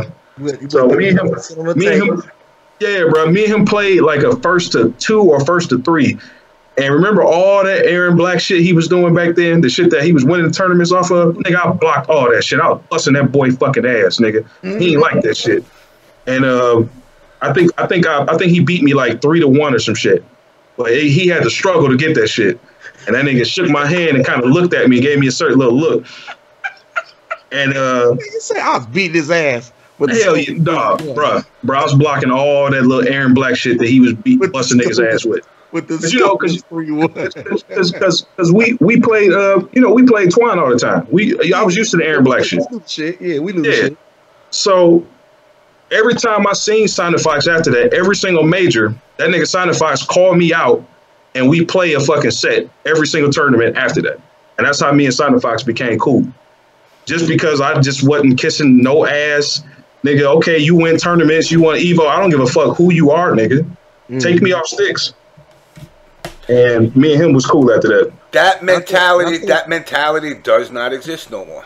And I think that's the thing that niggas don't get. Like, when people be asking me, like, why do all the players fuck with you, and how do they know you, or this and that, or what do you be doing? Nigga, I be me. I don't kiss niggas ass. I don't dick ride niggas. You know what I'm saying? I tell the same niggas the same shit. Just like, example, what was that year Lupe came to Combo Breaker? What year was that? At 15. And you can ask Rich this shit. The first thing I said when I seen that nigga, I'm about to go over there and talk to Rich. You know what I'm saying? I like the event. You know what I'm saying? I like the new spot we was at. And the nigga turned around. I didn't even know Lupe was there. The nigga turned around, and I look. I said, "Oh, what's up?" And then I look. The nigga had a Detroit sweater on. Nah, I'm like, nigga. I look. I said, "Hold on." I said, nigga, what you doing with a Detroit sweater on, nigga? You ain't from the motherfucking D, nigga. I'm from the motherfucking D, nigga. The fuck is you wearing that for? The nigga looking, but he ain't know what was going on. He like, wait a minute. He thought it was about to be some gangster shit. Rich like, no, this cat's, that's how he fuck with everybody. So then he like, oh, okay. I'm like, oh, you play games? I said, nigga, check this out. I ain't here to dick ride you. We ain't about to take no pictures. I ain't about to take your autograph, nigga. What you play? I'm about to beat your ass in. And just off of that right there, I say some shit on Twitter and Lupe talk to me or say something to me. Right. Like, we cool or some shit. Right. And that's because I'm not dick riding. I'm being me. I'm being Chris. I'm being Caps. You know what I'm saying? Niggas ain't gotta. I see everybody else. Oh my God, Lupe. No. Well, hold on. For the niggas that's talking shit in the comments, when I say I was beating his ass, that mean that the rounds was real close, and he would finish me off before I finished him off, because that nigga's a pro fucking Mortal Kombat player, and I was an old 32-year-old nigga playing MK for the first time in like 15 years or some shit. So, nigga, I was beating off in his ass, and he was just barely getting off on me. He was barely. Fuck y'all niggas. Yeah, he was just barely getting off on me. I remember you were doing good in MKX, and then you just stopped. Hold on. James, I gotta summon it. I can't let this rock. I can't let this happen to a brother. Adonis, I need you to rewind 15 seconds, and I need you to restate that whole statement, because dude's done soundbite bit you off just a second ago, and what you said, if soundbited, is mad suspect to me. You gotta restate that statement. You said, yo, I was done beating him off. I just beat him off on his ass. I'm like, yo. I said beating off on his ass? Yeah, you said that. Yeah, but I know what you meant. but you accidentally said it. So I want to give you the time to correct that statement because these dudes out here, like, they, oh yeah, I don't know if you read the chat. You'll be on Reddit. You'll be on Reddit tomorrow with them saying you beat off his ass. Well, to me, it's the same thing. Whether I beat his ass or I beat off in his ass, whether I was fucking his ass or any of that shit, it's the same shit to me. So y'all niggas can say it sound gay, but shit, whatever, nigga. I beat his ass. That's boy pussy.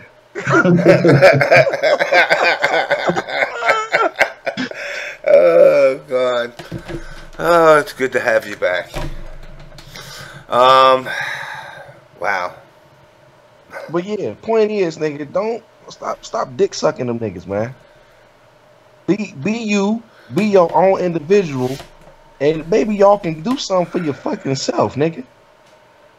Niggas be, I don't know what's up, man. Niggas be on some weird little homo shit. Niggas be on some weird little, I don't know, man. Niggas be real little, let me not say that, because I just got done with the whole LGBT community in Michigan being mad at me for shit when I didn't even mean it. Niggas be on some real weird shit that I just don't agree with. Sensitive shit. You know, and it's one of the things, and I told motherfuckers all the time when they break my balls on Twitter, you know, I said, what's my sexuality? I even told this to, last time I saw Sonic, I say, Sonic, let me ask you a question. All your little furry friends that don't like me, that think I'm so homophobic. I said, how you know I'm not gay? I said, how you know? What, because I was married? So was Tom Cruise. What's your fucking point? I said the difference is I don't want to be a spokesman for hetero, homo, any community when it comes to... I'm here to play video games. I ain't here to deliver some fucking Moses passage for all the gays to come into the community or all the straights to dominate. I'm here to play games. I don't give a shit what you want to stick your dick in. You can stick it in a guy, a girl, the dirt. You can stick it in fruit. You can stick it in a fucking... a fish in the ocean. I don't give a fuck. Fuck Tom Lee. That's what I did. Yeah, I'm with you, James. Like, I mean, look, man, I played in the arcade, man. Do y'all know that most of my friends from the arcade, I didn't know them niggas' last names until Facebook existed? Oh, yeah. In real life, I didn't know none of these niggas' last names. I didn't know their mama's names. I didn't know what their kids looked like. I just knew we all played at the arcade. And that's where we saw each other, and that's where we played at. We didn't. You know what I'm saying? Our arcades didn't even have that. Niggas just ain't got no they own personality, nigga, and that's why niggas gonna be fucking with them niggas. We had guys in our arcade. I shit you not. We didn't even know each other's first names. I was just James MK. Right. I had a kid summoning who's part of the MK community. I used to call him Neck Brain because he had this thing growing out the side of his neck like a tumor. So I never knew his first fucking name. We just called him Neck Brain. You know. Then we had a guy RDA. You know, who those aren't even his initials. He just made the shit up. Right out of his neck. We had a guy who called him Snapper Mike because every time he saw you, he'd be like, "Yo, I'll fucking snap your neck." So we just called him Snapper. Right. We didn't know his fucking first name. We had a guy called AIDS Patient. The guy was skinny. He looked like an anorexic motherfucker. He looked like he got AIDS. So we called him AIDS Patient. We just named people. Now, we weren't all bestest friends, but we still covered for each other. Yeah, and that's really my whole point of mentioning it, because like in our community, I guess it's no. I ain't gonna mention it, but in our community, it was some drama. And I guess it's the new generation, the people that have been playing for a couple of years, they weren't really vibing with the generation for the last 10 years or whatever. And it was just like a bunch of bullshit. But I really personally don't give a fuck if people are gay and, you know, whatever people's sexual preference is. Like, I'm not fucking you. And like that don't have nothing to do with me. Like, whatever you do behind closed doors or however you get down, that's on you.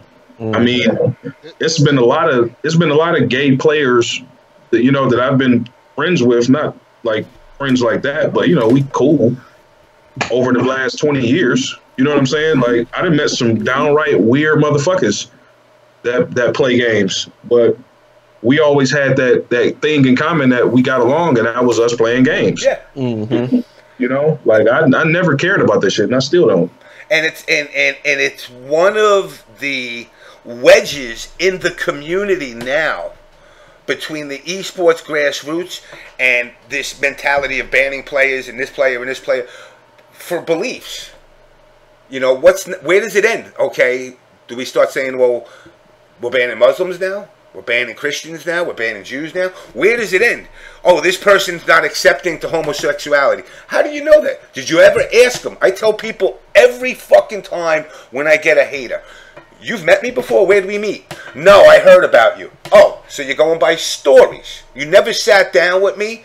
I said, any motherfucker comes to any event that I'm at, oh, you're James MK. Let me buy you a drink. Come, sit down. Introduce myself. Talk to you for 10, 15, 20 minutes, whatever it is. At that point, if you come back to me, you know what? You're just an asshole. All right. You know, but at least you know. You know what's funny, James? You mentioned that. I forgot what fucking tournament that we were at. This is when me and Alucard first got on F3. And I know what you're gonna talk about. Yeah. That's when I sponsored the Tekken Tag tournament. I forgot what fucking happened, but the managers from F3 started getting emails about Alucard. And they was saying that he said some offensive stuff about gay people, I guess, in the past. And the shit was crazy because I don't even know how long ago he said it. You know what I'm saying? Like, it could have been 5 years before, 6 years, 3 years, 4 years. But these motherfuckers had screenshots. Yeah. Like, it was crazy. You know? I don't know. Like, I don't know, man. I mean, it's jealousy, because if you don't fit these people's versions of what you should be, then you shouldn't be sponsored. They should. They don't. Go ahead. I'm sorry. Go ahead. No, go ahead. Well, I want to talk on the whole the problem here. See, the issue here isn't that people aren't accepting. The problem here is that people want you to condone. So, and when you really look at it, when a person asks another person, what's your thoughts about gay people? Let's take a look at that, or transgender, or any sexual orientation that you want to be. Let's take a look at the question in itself. The question doesn't make any sense. Because that's like asking a gay person, what's your thoughts about a straight person? That's like asking a transgender, what's your thoughts about a gay person? If you're not gay, you really don't have an opinion. If you're not transgender, you don't have an opinion. If you're not straight, you don't have an opinion. So the problem here is that straight people don't have an opinion on homosexuality or transgender. People ask them for their opinion. And then you should have the right to choose whether you condone it or not. Right. And what ends up happening is when you go, well, I don't support it, then it's like, oh, you monster. And you're like, what? I'm a monster for what? That's like saying, Triforce, what's your thoughts on oranges? I don't eat oranges. I eat apples. That's what oh my God, you an orange hater. I just don't like oranges. Like, well, what's the problem? Oh my God, you see, it's people like you who have the world, and you're like, I just don't like oranges. Am I not allowed to not like oranges? I don't say I hate oranges. It's not like I go around with pesticide and start spraying all oranges to try to genocide every orange in the world. I just don't want to eat an orange. Oranges are for some people who like oranges. I like eating apples. I'm sure there are people out there that don't like eating apples. Okay, they don't want to eat the fruit that I eat. That's fine. Why can't we all just? I don't like either one of them. I'm a pineapple man myself. But okay, so but that's my point. If you don't like that fruit, then you just don't like the fruit. What's the problem? There is no problem. We live in a world where now you're not allowed. You don't have there are forces that set up the opinion, and you're supposed to follow that opinion. Yeah. So That's whatever popular opinion is fact. And if you don't follow popular opinion, which is society's opinion, then you're wrong. Which is kind of funny because opinions aren't facts. Right. I just wanted to say that. I just saying I like watermelons. I'm drinking watermelon juice right now. You know, the funny shit about it is, and this is LBGT, I don't know, whatever, LGQRS, whatever the fuck it is. WXYZ. Gay month. What? What was I about to say? You stupid as fuck, dog. I swear to God. We ain't gonna have no community fucking with you, dog. Nah, man. The gay shit. Nah, you can't say that. Look, man. Look, I'm gonna be me, man. Wait. You see what Red Line wrote? He said it goes beyond condonement. People want you to go above and beyond to support their life choices. LTGBBQ. Look, this is how I see it. I don't really give a fuck. I don't care about niggas' sexual orientation. Right. The path they choose to walk. None of that shit. Nope. As long as you living your best life and you not disrupting what the fuck I got going on, I don't give a fuck. I treat everybody the same. Period. When I sit down with B and we play games, I'm about to fuck you up, B. When I sit down with I don't know what's the right word, homo, gay. I don't want to say the wrong word. I don't want to say faggot, and they say, "Oh, you can't say that." When I sit down with a gay person, I tell him the same thing. I'm about to beat your ass. When I sit down with a trans, I'm about to beat your ass. So to me, I treat everybody the same. That way you can't say I'm treating you any differently. So you can't say I'm being homophobic, transphobic, I'm being fucked up or wrong. I don't give a fuck about none of that. Like, nigga, it's 2018. Niggas gay, niggas, it's all kind of shit out there. We don't give a fuck. But guess what? When I beat you in the game, no matter whether you a man, a boy, a woman, or a girl, you my bitch. Always know that. You my bitch. And I just got some ass when I beat you. I played. Now, if you gay, you might be turned on by that. I remember. I gotta watch out what I say. I played Tiffany one day, and Tekken 7 when it first came out, and she hit me up with like, "You're not gonna go soft on me." I said, "Motherfucker, what you think?" Ain't no motherfucking way I'm going soft on you. And yeah, I'm gonna throw out the stigma. You're a girl. I can't lose to a girl. I'm not going to treat you and play you like I'm playing a girl. I'm going to treat you like any other motherfucker I play. But you know what I found out? What I found out after our little whole Michigan scene fiasco. Yeah. Is I think it's more so of the verbiage that's being used. This is what I took from it, from my understanding. It's the verbiage that's being used, the context of how we say shit. Just like for us, how we associate niggas being weak as some homo shit. You know what I'm saying? For them, what? Your mic was going out. Like how we describe niggas in the scene doing weak ass shit. Oh, that nigga's on some homo shit. You know how we try to correlate the two. Like even though we not being mean or saying it in an ill manner towards a gay person, to them it's kind of like we poking the bear, like we fucking with them. You know what I'm saying? So and that's the thing. Like certain shit that's the norm for us isn't the norm for them. And I had to explain that. Like it's kind of like what Triforce said earlier. I'm not part of the LGBT community, so I don't know what the fuck your social standards are.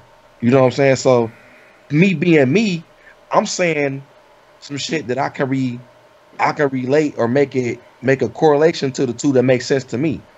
I'm not being mean, or I'm not going on my way to say fuck you or fuck your life and what you stand for. No, I'm just speaking on how I know how to you know what I'm saying, talk my shit. And apparently our verbiage and how we say shit and humping chairs and saying get fucked and oh, big old ass, and I'm gonna beat off in your. Apparently, they don't like that shit because they feel as if we are directly being derogatory towards them and their way of living. Oh, I get what you're saying.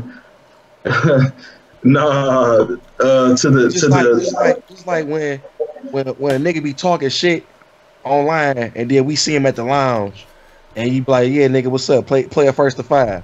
Oh no, I don't want to play. And what you say be, oh, you want some faggot ass shit. They don't like that shit. Yeah. Like, you don't mean it like, what I'm saying, towards them. Whoever the LGBT person around at that time, they feel offended because you said that. So what it is from where I'm from, we always equated when you beat somebody in the game, it's like you dominate them, right?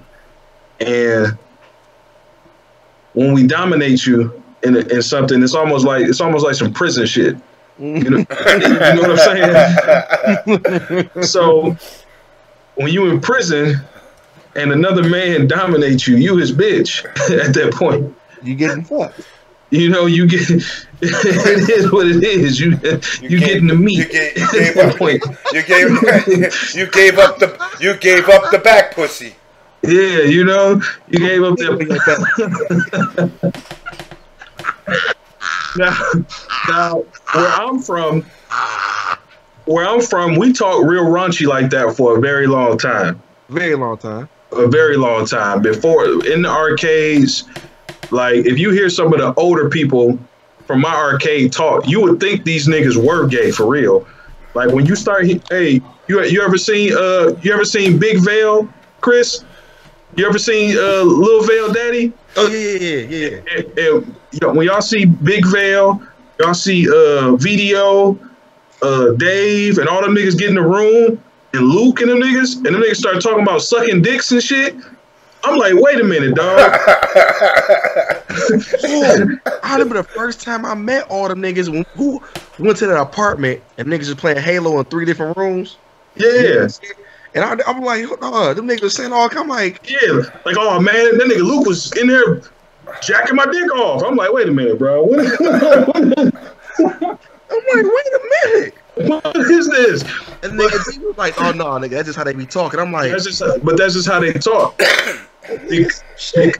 Because I guess where we from, we've evolved the whole thing between a winner and a loser, between somebody being a victim and a victor, to the point where I guess it's like almost like some prison shit. And I call the loser a victim. So I guess I can kind of see how to, I guess I can see how the gay, what is it called? LGBT. I guess I can see how they kind of find it offensive. But you said the loser, aka the victim. And the victor. But when we say that type of stuff, it's not a direct attack against them. That's like when you hear Feet talk, you hear Feet play a nigga in the game, right? And Feet will be calling a grown man a girl, right? Oh yeah, boo. He be like, yeah, girl. You know why Feet saying that? Cause he feel like he's the man and you the woman. Yeah. Like you're his bitch. You're his bitch. You know what my shit is? I'm like, oh yeah, boo. Come on. You know what I do? My favorite shit is? And when I play one of these new little niggas who come to the community and they don't know, and I'm like, oh yeah, boo, have a seat. And then I touch their nipple, right? And then, you don't do that, Chris.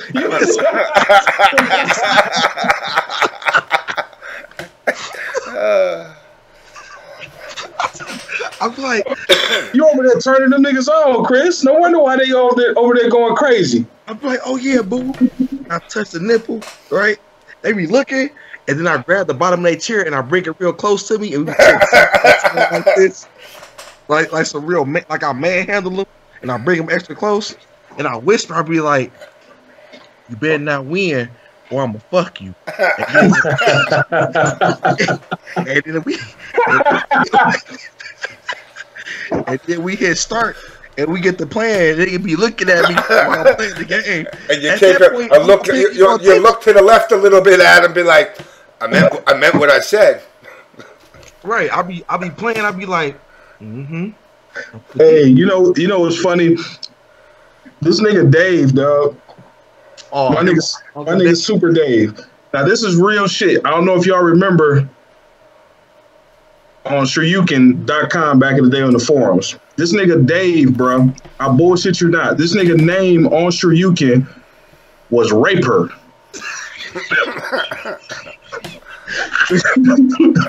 This nigga name was Raper on Shoryuken. It was R-A-P-E-R. And this nigga had a custom fucking avatar of a nigga creeping around the corner looking all crazy, talking about he gonna rape somebody's booty or some shit, nigga. And his little quote said, I want you, what he said? He said, I know you want me to rape you. I can see it in your eyes. And his avatar was a little animated nigga creeping behind the door. He'd be looking. He'd be looking. So I don't know, man. I guess with us, that's how it always been, man. When I look back, I never really thought about it until you said something about it, Chris. But yeah, that's. But you know what? It's like this. You know, I be trying to be the good nigga. You know, I be trying to. I be trying to band everybody under the same fucking wagon, like nigga, like you said, no matter what the fuck is going on, we all got this one thing in common that brought us together, and that's these fucking games. So all that other shit don't even fucking matter to me. I don't give a fuck about that. But since you want to make it so important, or since you want to make it seem like that's what the fuck is going on, then okay, let's talk about it. How can I help you feel safer around me? How can I make you feel how can I make you not feel uncomfortable around me? Do I need something like I didn't think what I said was wrong, but apparently this was wrong what I said. Right. Like, well, y'all never thought about the shit y'all say and how it makes us feel uncomfortable. And my response to that, which was either a fight or flight response, and you know me, I ain't gonna fly off. I'm gonna fight back. Right. I said, well, you ever thought about how I felt about sitting next to a man wearing a fucking dress with his nails painted? You ever think about that? And I'm from the fucking hood. And at the time, I didn't think about it being just so fucked up. You know what I'm saying? I'm thinking about just trying to make him understand. It works both ways. About where I'm coming from, about being understanding. Like, of course, I don't give a fuck that you got a dress on, my nigga. But the same way.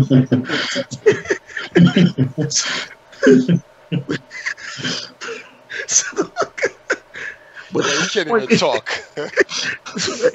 Shut the fuck up, B. But look, my point in saying that was this.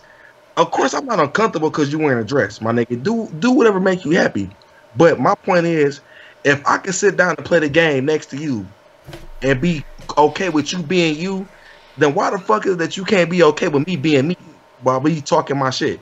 And that was right. You have a good point right there, Caps, because first of all, here's something that we're not even looking at. Why when someone sits down next to you, for whatever reason they sit down next to you, they make you feel uncomfortable. Why are you wrong for feeling uncomfortable? I don't like, is there a rule or a law that says you're not allowed to feel uncomfortable? Like, I just wanted to know that. Well, they got all these so I guess when somebody feels like they're uncomfortable due to whatever reason, they try to tie it into like discrimination and civil rights and shit like that. So basically, when it don't got shit to do with that, right? You know what I'm saying? And that was my thing. Like, my nigga, I'm not even uncomfortable that you doing what you doing. I accept you for being who you are and living your truth. Right. But in the same token, nigga, you have to accept me for being the grimy hood shit talking nigga that I am. But see, now here's the part of it that's messed up, and I could say this in all honesty. Adonis and Chris come off as probably one of the two scariest guys that you may encounter at an event with their shit talk. But you're not bad guys. That's the difference. And that's not me saying you're not hood guys. Yeah, you grew up in the hood. You do hood shit.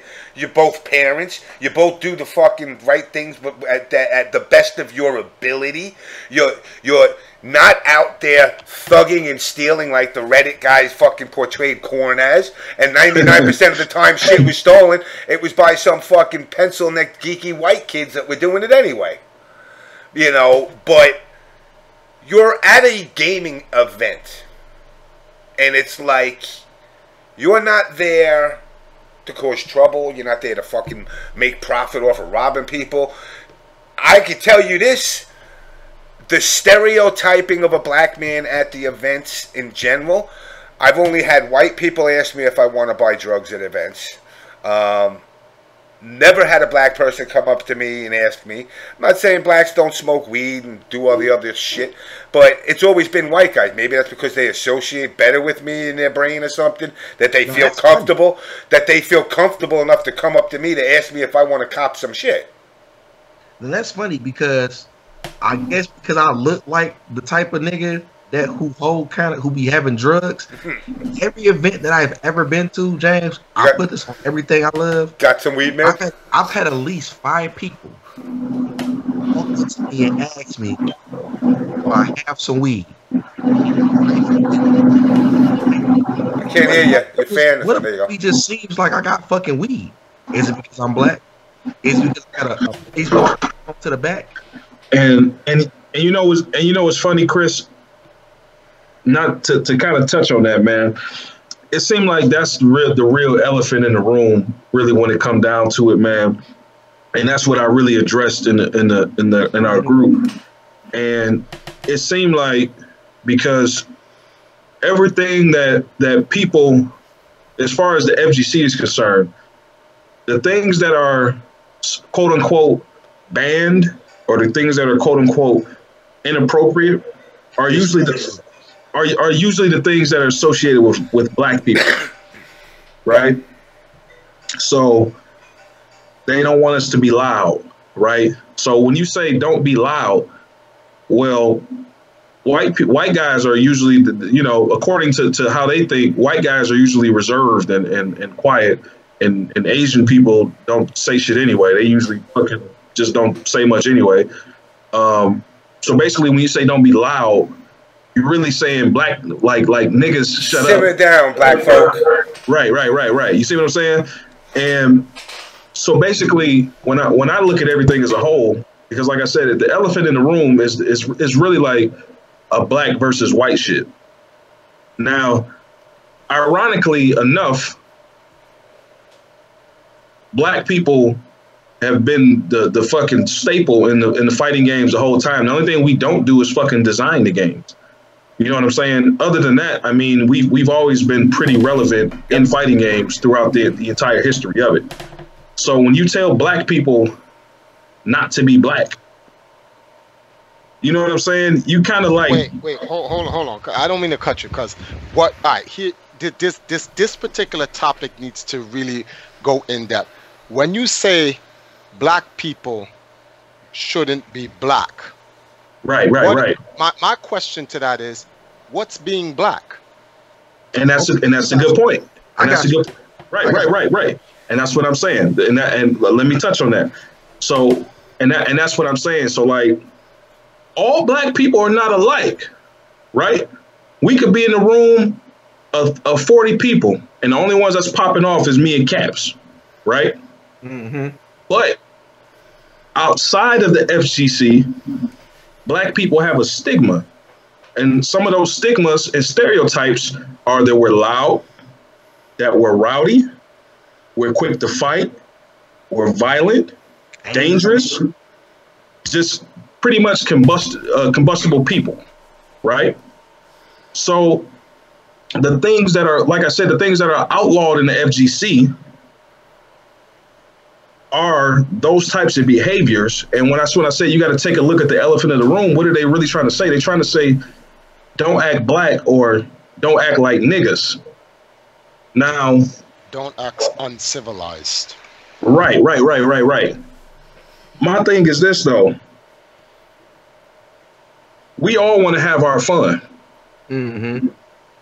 You know, we don't travel 12 hours across the country in a car or a van to act like we watching golf. You know what I'm saying? Yeah. We've been having fun with this shit. I've been having fun with this shit for 20 years, and actually longer than that because I played in the arcade 7 years before I even entered the tournament. You know what I'm saying? Whether we was popping off or, you know, talking shit or, you know, doing whatever we was doing, that's what we fucking enjoy doing, and that's what makes it fun. You know, it's the social aspect of everything. It's not really the fucking games. I can't talk shit. I don't want to go no more. Yeah, it's not really the fucking games. Just like James was saying earlier, the esports shit ain't really about the fucking games. It's about the players, right? And the entire experience of going to an event, going to a tournament, competing, meeting people and shit, it's beyond the fucking games. It's really the social experience. It's being around people, meeting people, hanging out with people, that entire aspect. So when you tell me that I have to act a certain way, or I got to act like, you know, I got to be on my best behavior, nigga, you better behave. You know what I'm saying? What, like to me, that's I don't know. That's really like singling out, to me, how I feel it. It's like singling out pretty much a specific group of people, you know, and saying y'all niggas better shut the fuck up and be on your best behavior because we don't want y'all to fuck up our going forward, you know, proper. Well, I mean, it's like what Chris was saying. What Chris was saying. Corporate. So if the FGC was to change their stance on that from what they're saying now, which associates the blacks, and start saying nobody's allowed to wear a dress, no males are allowed to be close to other males, any male is not allowed to act feminist because it's distracting to other players at the event, there would be an uproar in the gay community. Now, somebody had said in the cheat, I came here to say something. You see some of the streams too, on Capcom stream, etc. They let all kinds of black jokes fly, but the minute someone starts doing a trans joke, they shut down the chat. And that's true. Perfect example, just to wrap it up.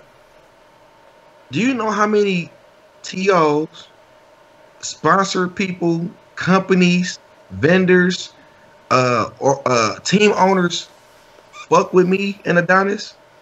How much they come to us and say, I love what y'all do, I love y'all personality. But they won't sponsor or put us on. Do you know why that is? For the exact reason he just described. They can love us and what we do on the side, right? But on the forefront, when it comes down to putting it in the air and putting it right there and putting their name on it, they won't do it. Nope.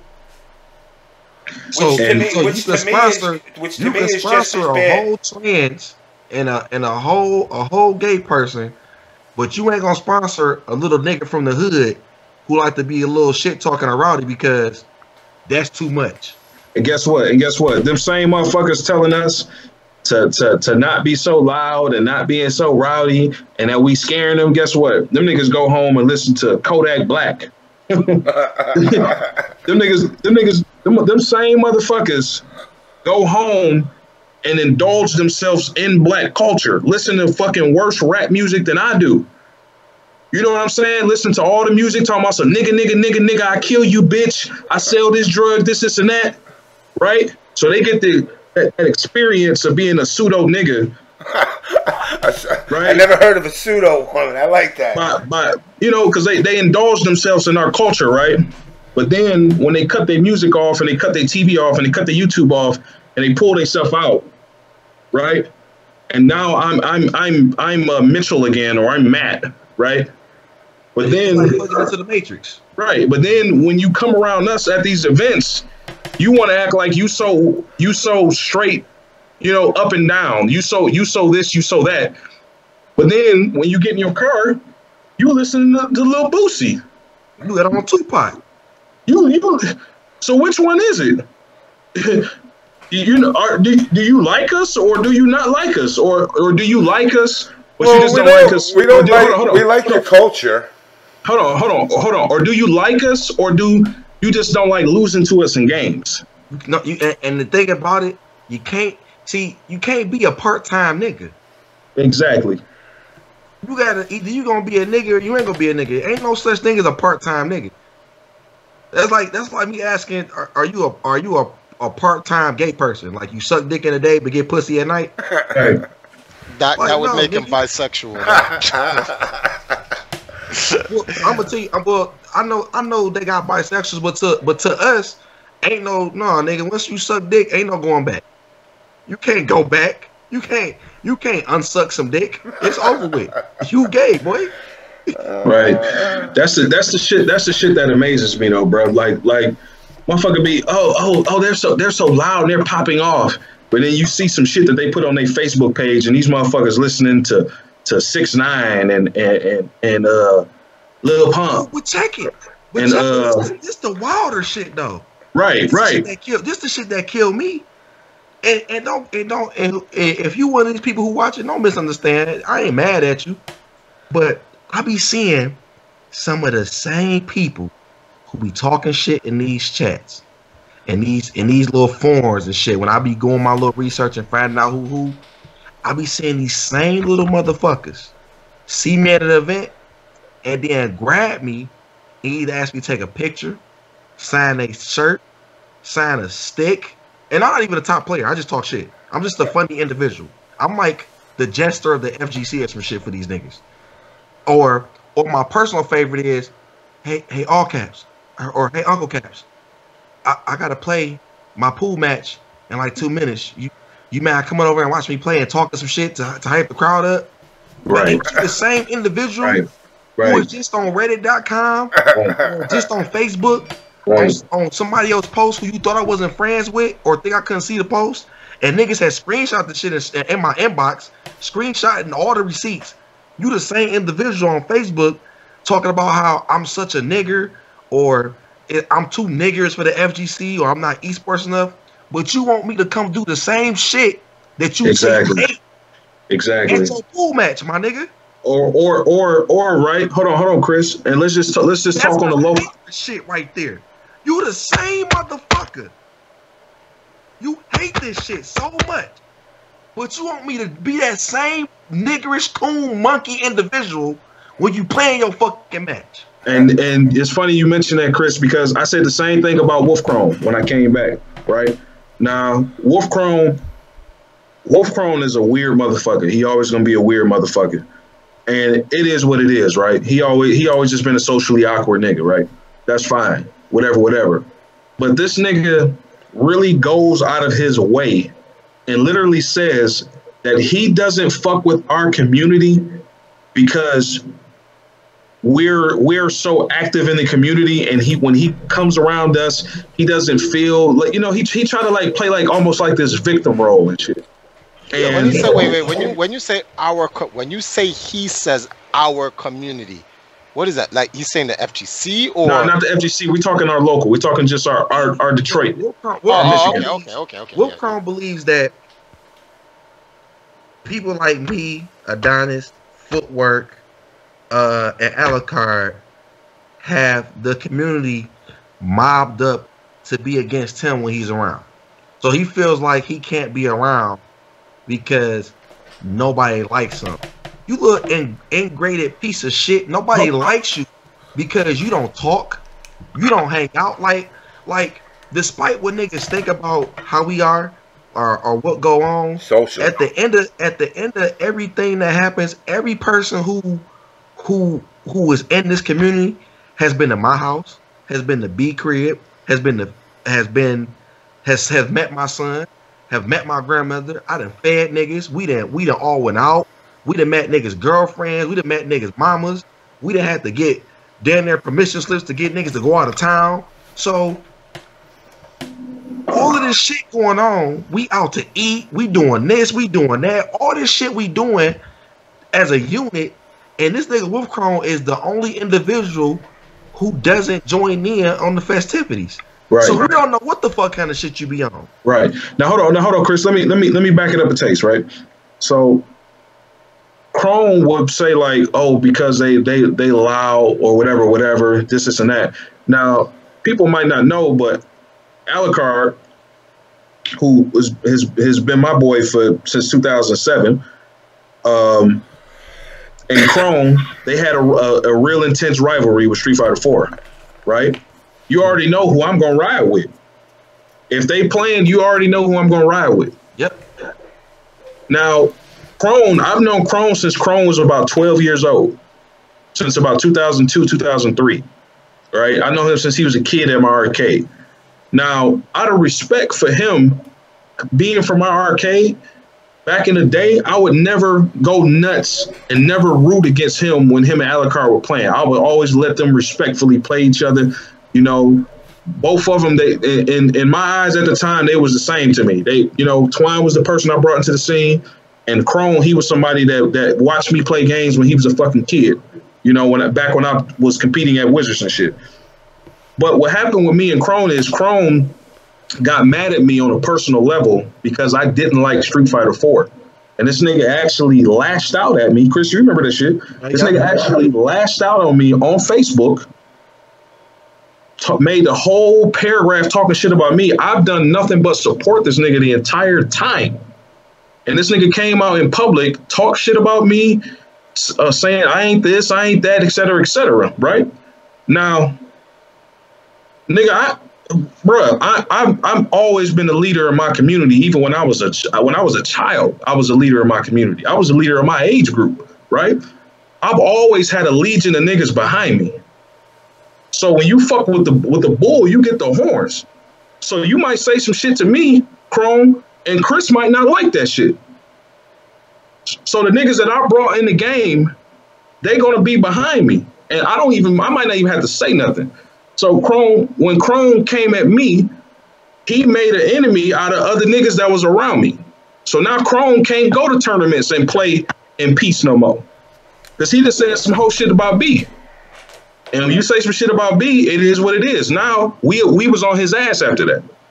You know what I'm saying? Unfortunately, it ended up being that way. It didn't have to be that way. At the end of the day, it is what it is. I don't really care.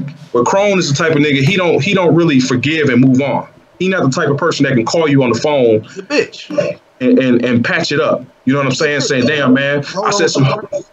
Yeah, he ain't the type of person that can say, I said some hoe ass shit on Facebook. You know what I'm saying? Let's just squash the shit. Let's, whatever, dap it up and let that be that, right? Now, he still got this same warped mentality that we're the ones who are keeping him from the community. Now, like Chris said, he doesn't fuck with the community really anyway, right? But check this out.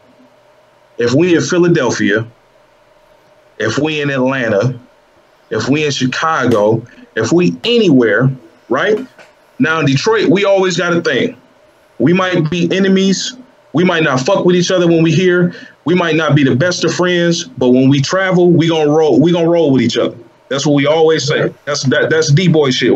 That's what we do. That's what Detroit do. And that's not even no FGC shit. That's just how Detroit niggas are.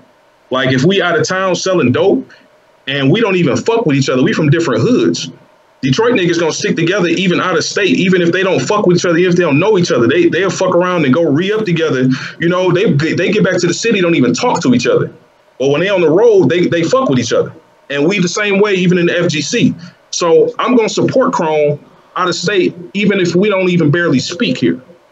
And I've done that on several occasions. All the loud, rowdy ass shit that he said he hates, that he said he can't stand, the reason why he don't come around the community, guess what?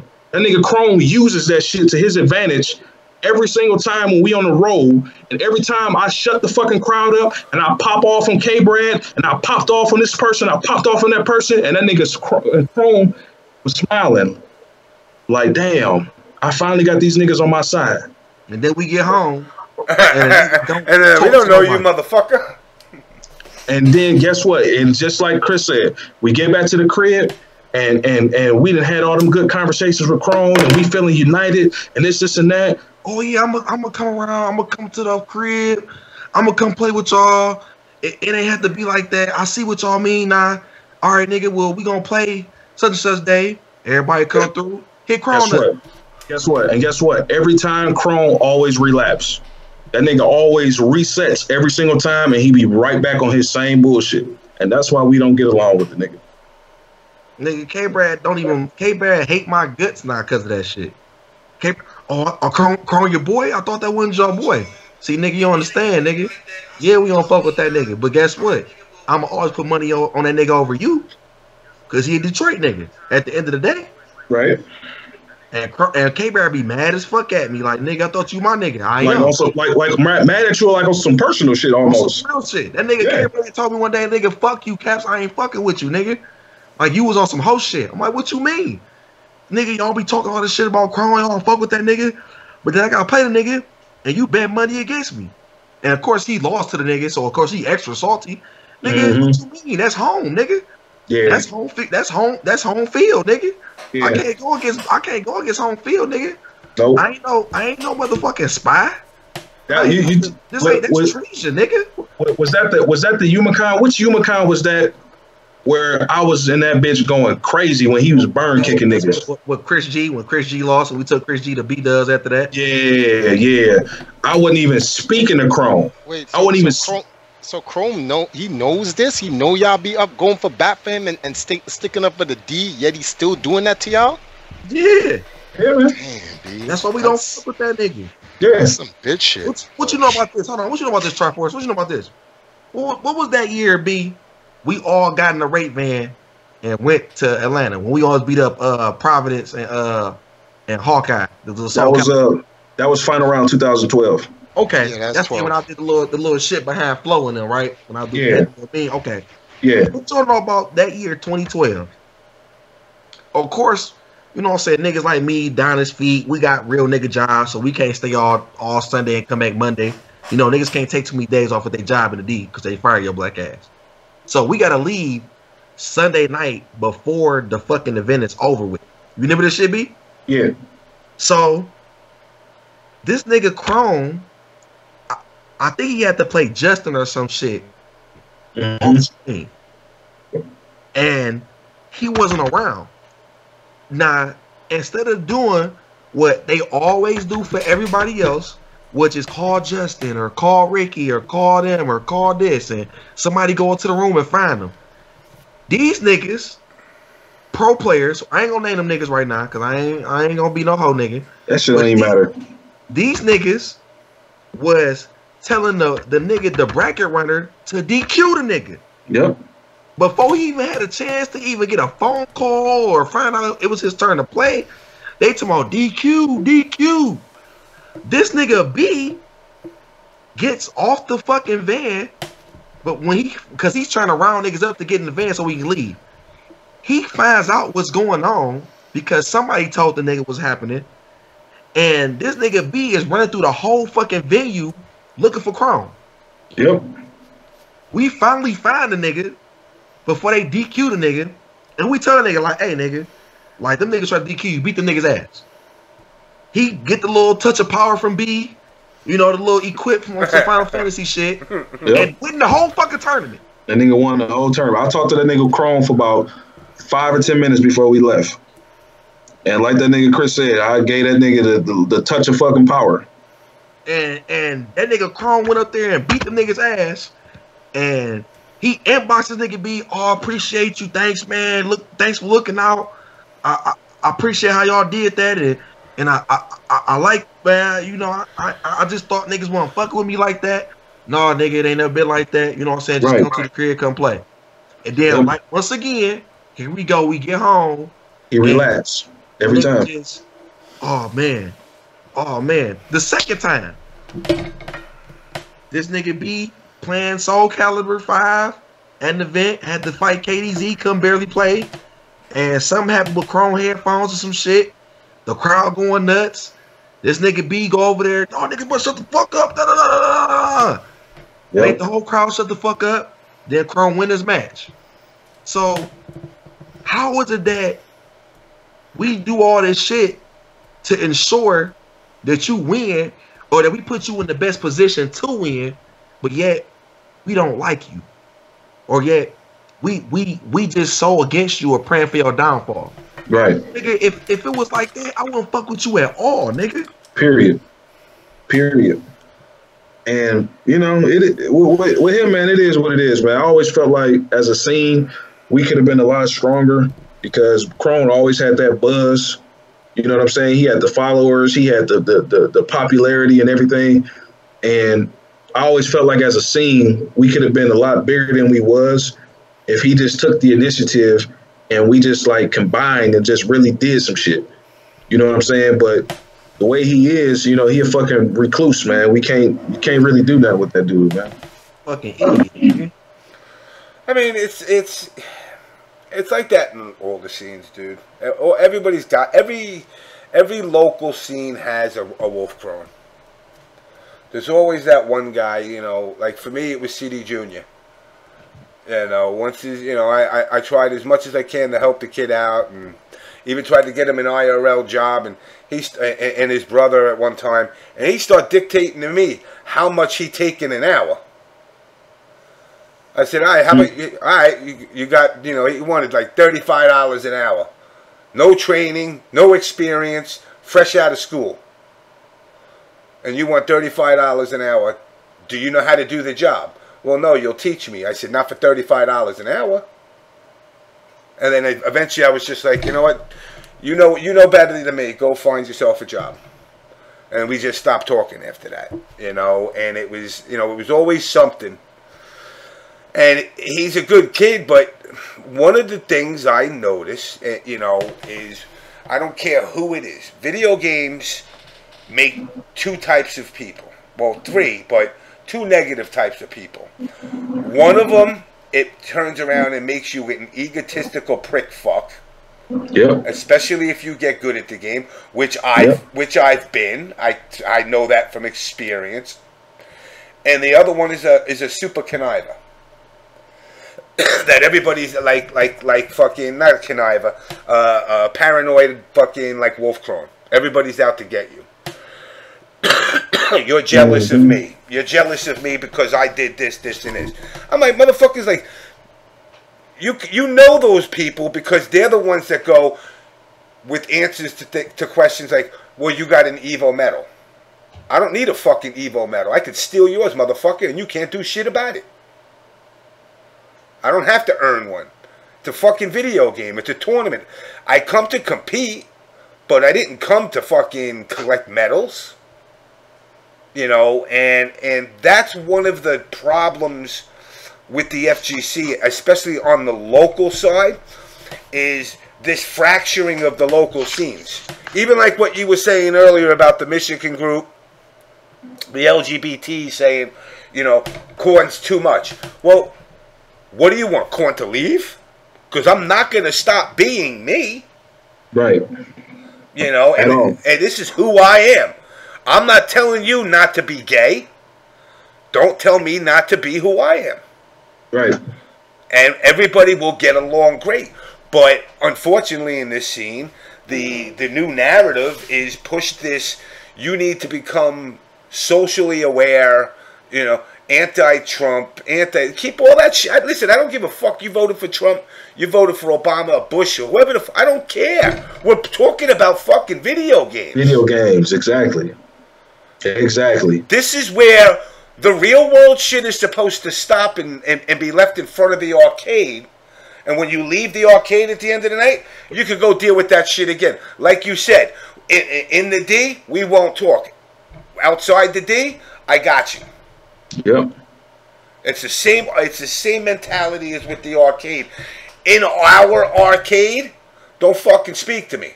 When we travel to another arcade, you're on my team. We're on team fucking Joe's Arcade. Yep. And a lot of the local scenes don't get that mentality. It's in the scene, in the local scene, it's them versus us. Yep. And it's like, it don't have to be that way. It never had to be that way. I don't, and Triforce and I have had our Nostradamus debates and everything. I still stick by my guns that the suits are going to leave quicker than they came. Oh, yeah. And when they do, they're not going to leave things in a good condition. See, here's what you, because, so I was quite, which is rarely unusual. I was baffled by that, actually. I was like, yo, did he fucking nod out? No. While you guys were talking, I'm working in the background and all this other stuff, some stuff that's going on. So, like, the reason why I know where esports is going is, well, like any industry, is because I understand the entire infrastructure of it completely. Forget about video games. Just forget about games for a second. The world is turning digital. Every facet of our world, from money, shit, to food, to sports, to entertainment, to sex. Soon it'll be religion. It's all being digitized or turned into some form of electronic form. So from ebooks to e-money, which is crypto, to e-games, which is sports, you name it. It's all a part of the electronic phase. This is the Star Trek future that we're going to, that the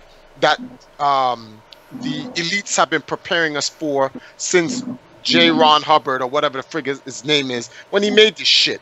Or was it L. Ron Hubbard? L. Ron Hubbard, my fault, sorry. Whoever made the Star Treks and whatever. So, you know, when you look at like Deep Space Nine and how they live in that colony and money is... Well, wait. L. Ron Hubbard was Dianetics. J.J. Abrams. J.J. Abrams. Sorry, I mixed them up. But the point here is that is the future of the world. So entertainment now and sports is going to go into that direction regardless. This is why League of Legends World Championships literally gets more views than the Super Bowl twice. In fact, it gets more views than World Cup, and World Cup is the most powerful sport on planet Earth.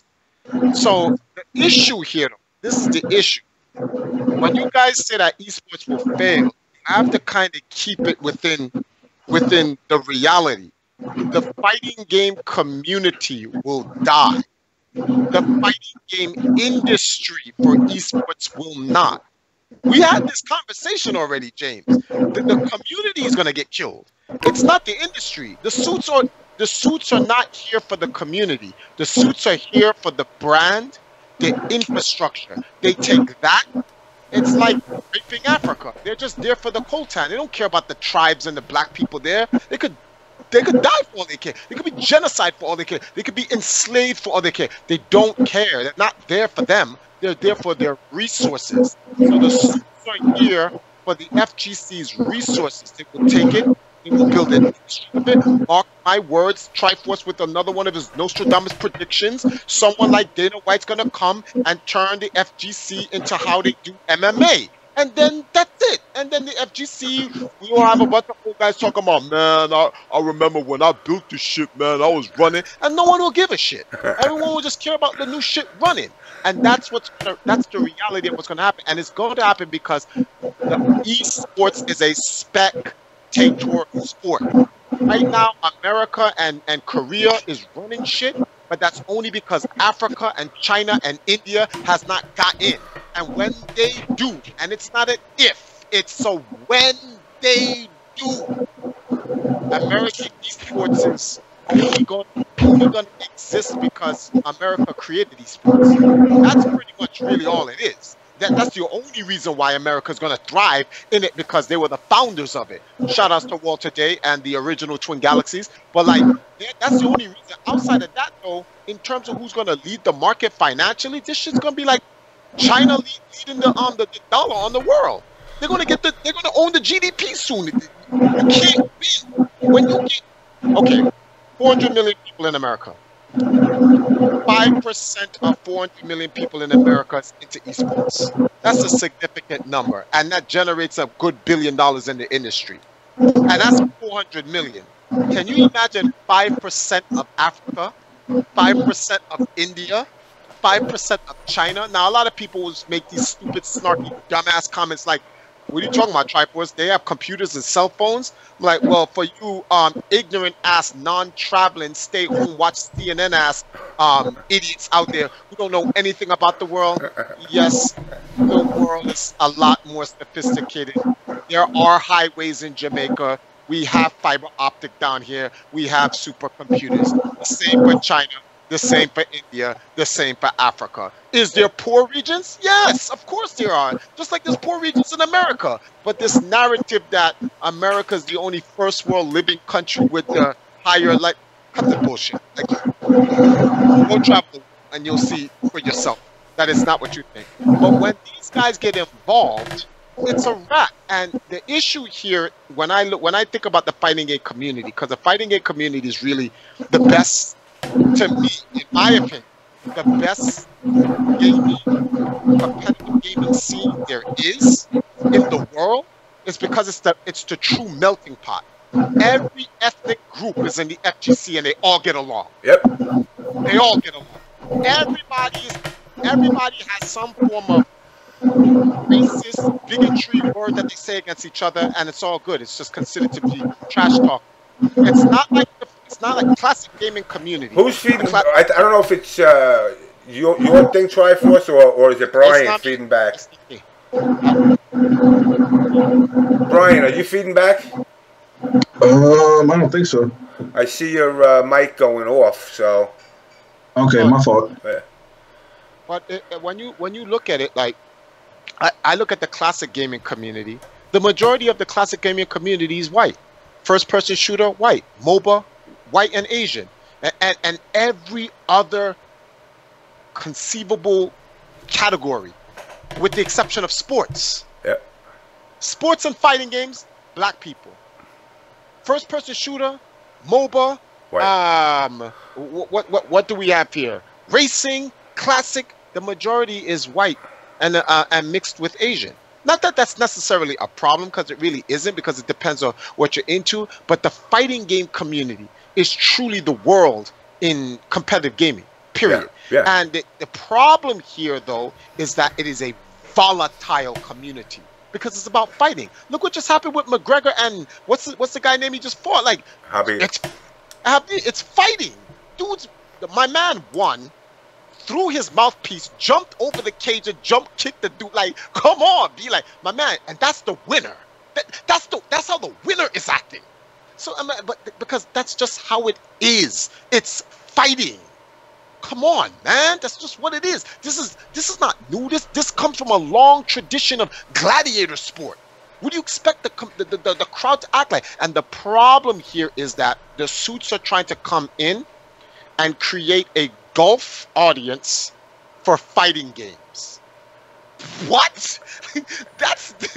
Who's the idiot who made this? Is what they want to happen. Someone wins a fighting game and they go like this. Good job, Tom. Bravo. No. What? Who does that? So the problem here is that the suits don't understand the dynamic.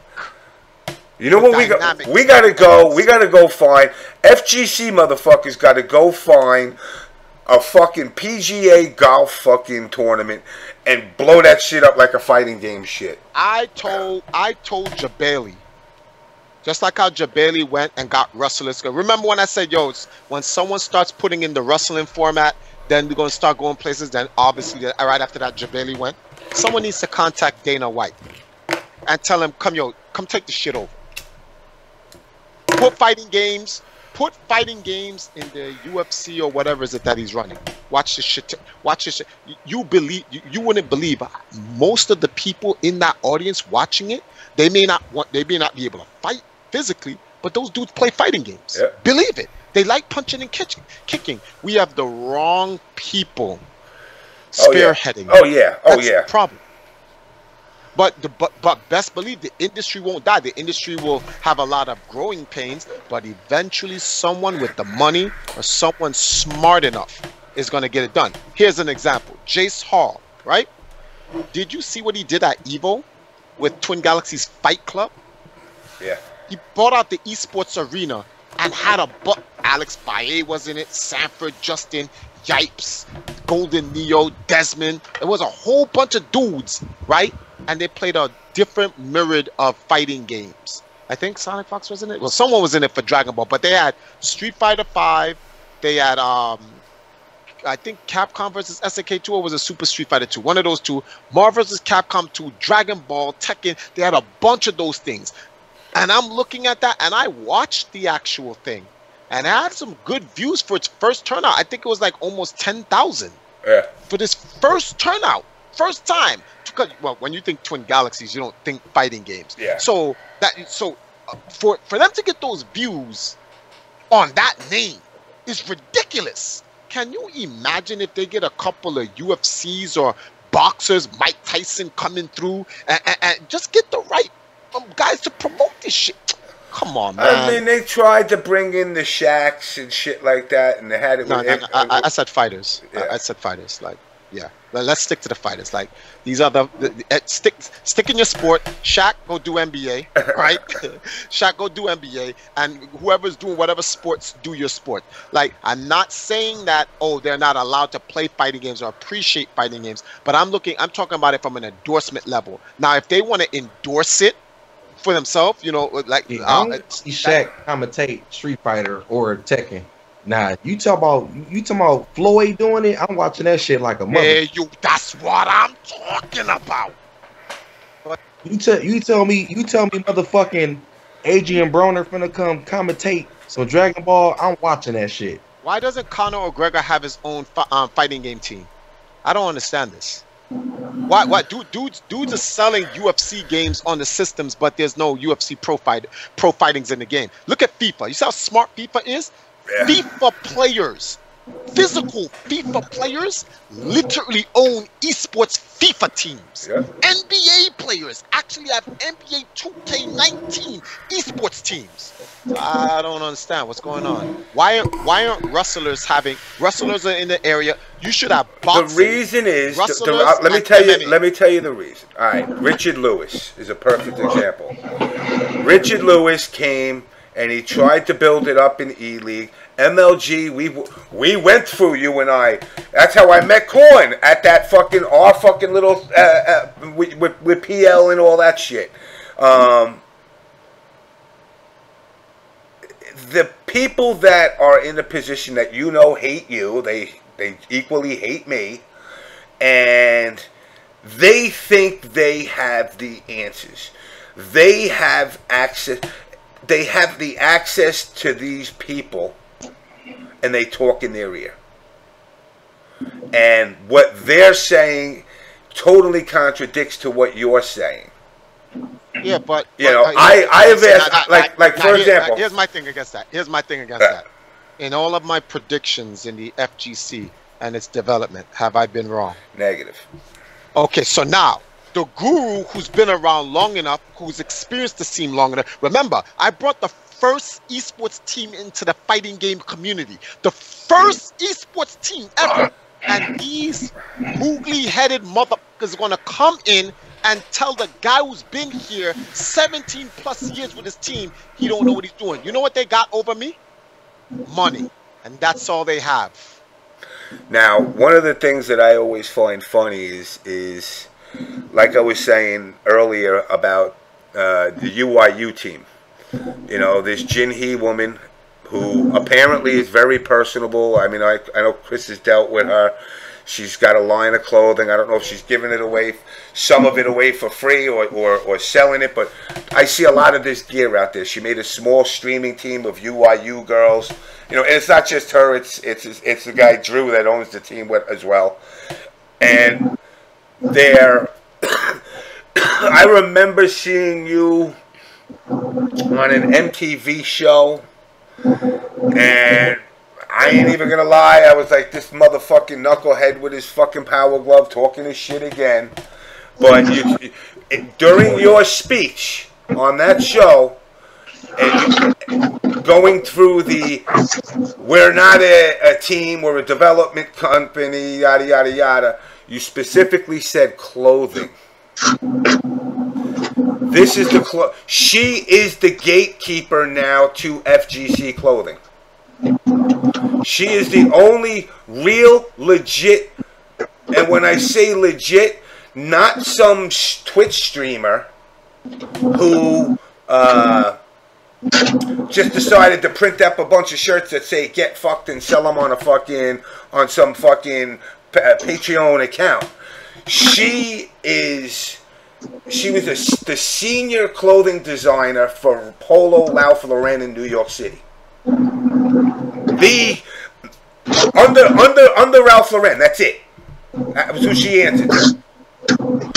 She knows the clothing business. She knows the electronic business. She's done apps. She's made money. So she knows how to make money. Now you get somebody like that comes into the community, and the first ones that come up to her are, don't talk to Triforce, don't talk to James, don't talk to Korn, don't talk to them, don't talk to these people. And so they're basing their opinion. Now, fortunately for me, I had reached out to other people that are with UYU and mentioned to them, like, you know, don't judge me unless you meet me. Plain and simple. I said, you do a show, I do a show, we talk shit, we talk with potty mouths, we say dumb stuff, we say good stuff, but all the people that have been on the show know what they're talking about. And the guy said, you know what, you're right, I kind of did prejudge you. Now, by him saying that, you know, to me, what that proved is exactly what I said. People talking in the ears. But it's those same people, you know. Triforce, you've been doing this for how long?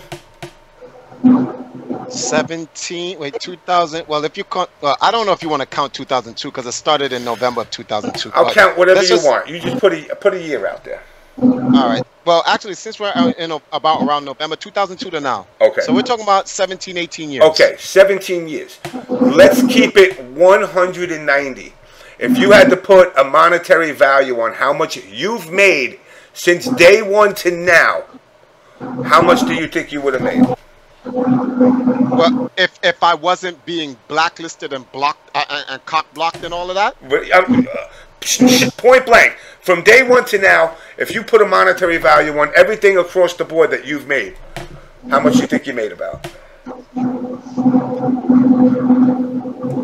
I would honestly say about less than $1 million, 800,000 range. Adonis, mute yourself again because I'm hearing the fan. And I'm saying that because that's how much I lost. Like, because the reason why it's kind of hard to ask that question to me is because I've made money and invested it back in. See now, I'm talking profit for you. Profit? Yeah. Oh no, for me it's a. If you're talking about profit, I lost all 17 years. I'm still going, but I lost all 17 years. But there's a difference between. Okay, so let's say you know, how everyone goes. Wait. I'm about to lay it down. I got work in the morning. All right, Chris. All right, y'all. All right. Now, if someone says, "Well, that's your fault as a blah blah blah business owner, you're supposed to yada yada yada blah blah blah," they don't understand. That's not how. Every situation has a different circumstance to it, right? When EMP, imagine if I started EMP 4 years ago. Let's say I started EMP 4 years ago, right? And I had all the players I had at EMP in 2006, in 2014. I'd be a millionaire. I'd already be a millionaire. I'd either sell out my team or sell my team to a new owner. I stay the CEO, and I'd rain buckets because I'd have the talent. Now, now, just so we could put this in perspective for people. You knew Sundance a long time ago, correct? I knew Sundance when he started MLG from his garage. His garage days. How much did he sell MLG for? Oh man, yo, Sundance capped off me. I don't want to put his numbers out there, but he's ultimately good, B. I know the number. Put a number out there. See, I can't do that, James. I can't. That's like their corporate business. I don't want to. I can talk about me. I can't talk about other people's figures, but just know it's in the mills. It's in the mills. I can't give a number. It's in the mills. We talking about M's. How would 46 to be close to? I can neither confirm or deny. 46. MLG sold for $46 million. And you know the funny part that they don't know about this, whether I'm confirming or denying the 46 million? MLG never made profit. Never made profit. But it sold for 40 plus unconfirmed, unsubstantiated amounts of money. So this is why I said we gotta, like, Empire Arcadia, for what Empire Arcadia as a brand is. If I say Empire Arcadia is worth $10 million, people laugh at me. But they don't understand is they hit. Look at Twin Galaxies. Can't talk about how much Twin Galaxies is sold for, but I'll tell you right now, Twin Galaxies is worth millions. Actually, it's worth more than MLG. It's actually worth more than any esports organization, period, on planet Earth. Only because it's the foundation. Yeah. It's worth more than that, which is why the Yankees invested in it. Off top. Yeah. Well. But people don't understand anything about brand equity or none of that shit. So it's kind of hard for me to talk to people about that. But it's why I will never sell Empire Arcadia, because I understand the value of our brand. I understand the historical equity behind it. I understand all that other shit. It is only a matter of time. Two things will happen in my life. Either I will succeed or die, or I will die. That's it. Failure in EMP, that option's off the table. The option don't even exist. Now, did they build that stadium that they were going to build in, what is it, Maku or whatever it is? In China, it's already built. Yeah, it is built. It's already built. That was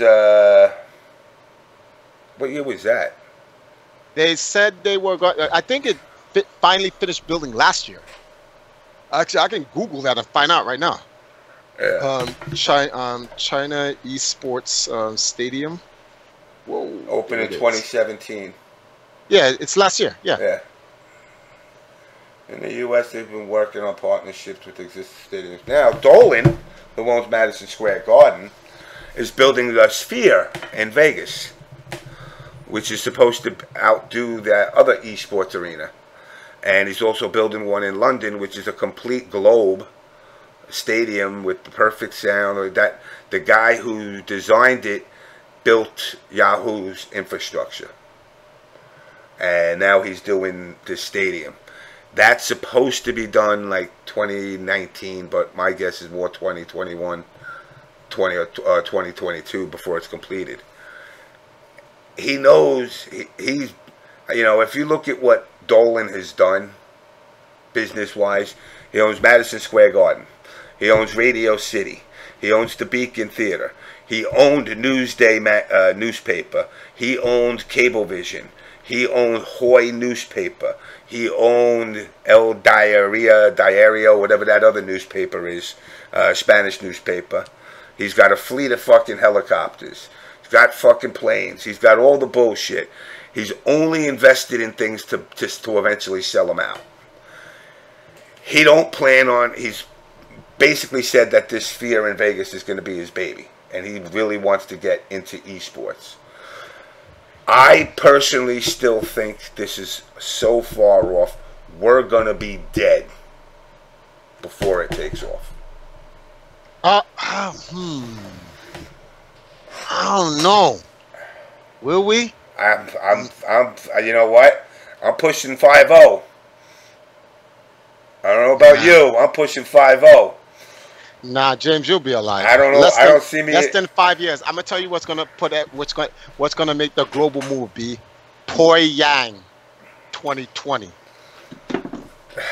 Esports made it into the Olympics. Well, actually, they already made it into the Olympics in 2016 with the E Games in Rio. People don't even know about that. There was a pre-esports Olympics called the E Games. A lot of people don't even know about that.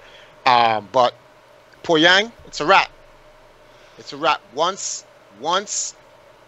they make the first launch and there's any esport, this shit could be Mario Party at the Olympics. It doesn't matter what game it is. That goes a game. It's a wrap. You're going to see all the investors come out of at the woodworks. First of all, they're already out here in the woodworks, but like, it's gonna get aggressive. It's gonna get aggressively violent with the amount of investors that's gonna come out because they already know what time it is. So, what do you think about this Echo Fox thing?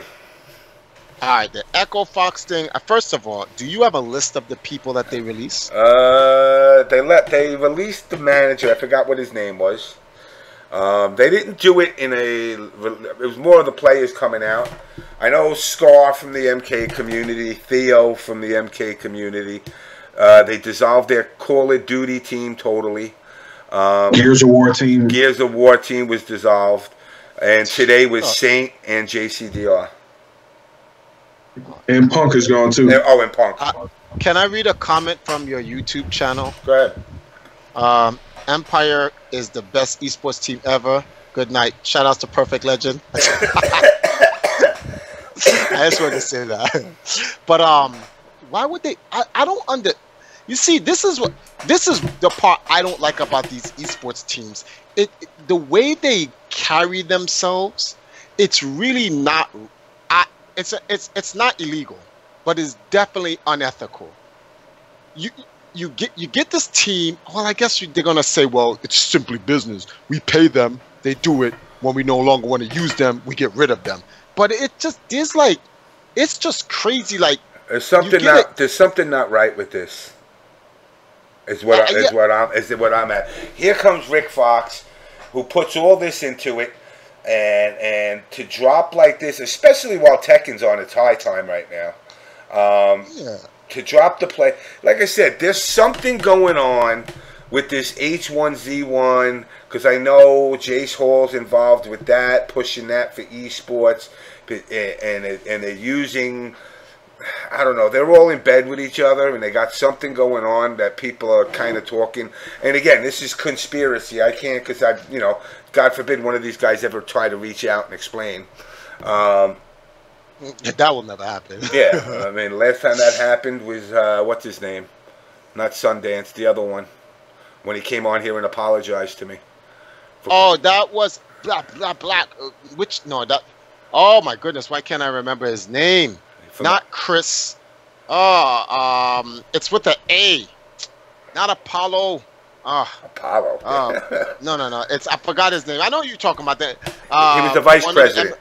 The VP. And he came on. Adam. There you go. I knew it was with an A. Damn, I was way off though. AP from AD. Adam. Adam came on and whatnot. But these guys, I can't understand how these esports teams just like they bring you on. They talk about your family. Like I read Echo Fox's. Do you have Echo Fox's official statement? Yeah. Because I saw it. Yeah, let me see. It's and that their actions do not match up with the statement that they gave. Like in EMP, all right. So EMP doesn't have any money, and that's fine. We soon will go. But if we have a player that's not doing well or just never going to be good, we repurpose them to something. Why can't they repurpose the players to content creators and go build out the content market? Why get rid of the entire division? I just think that's crazy. I could understand, okay, guys, we're downsizing. So look, we'll still support you to go to Gears tournaments, but it's not one of our priorities as a business. We got to keep up our return on investment. So we're going to have to reduce your pay, but we can get you to these tournaments so you can compete, and then you need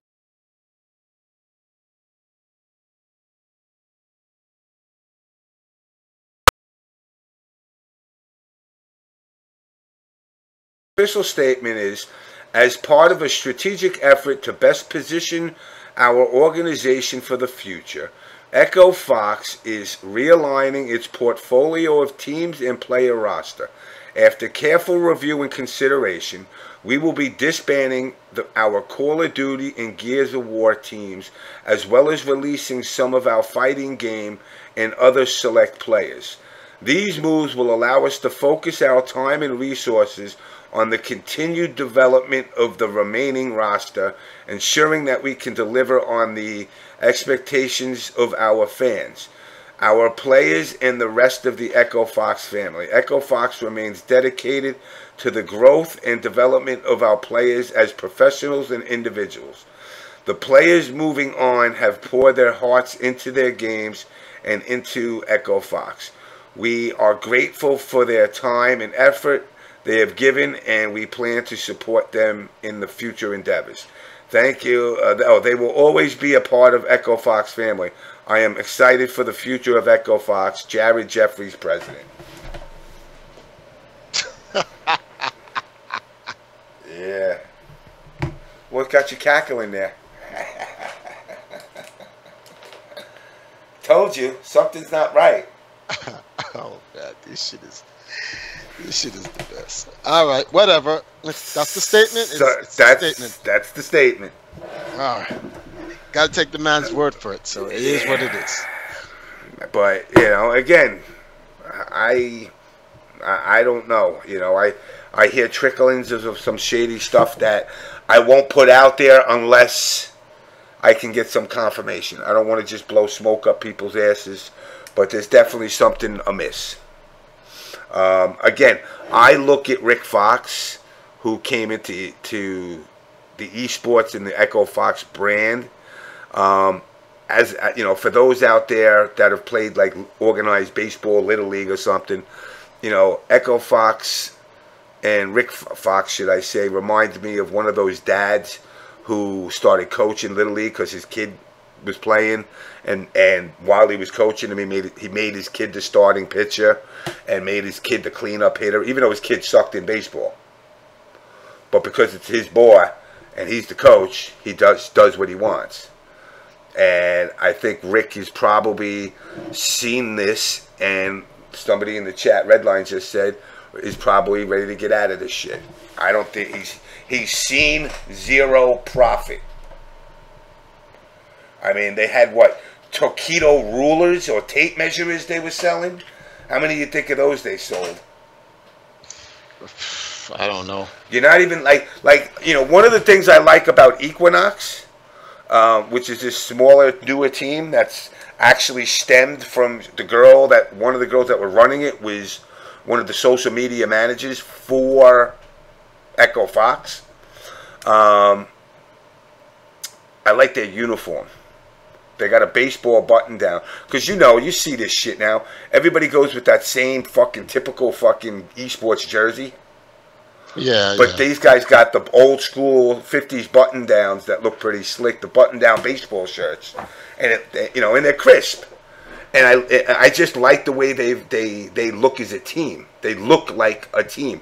I'm not trying to pick on anybody at Echo Fox.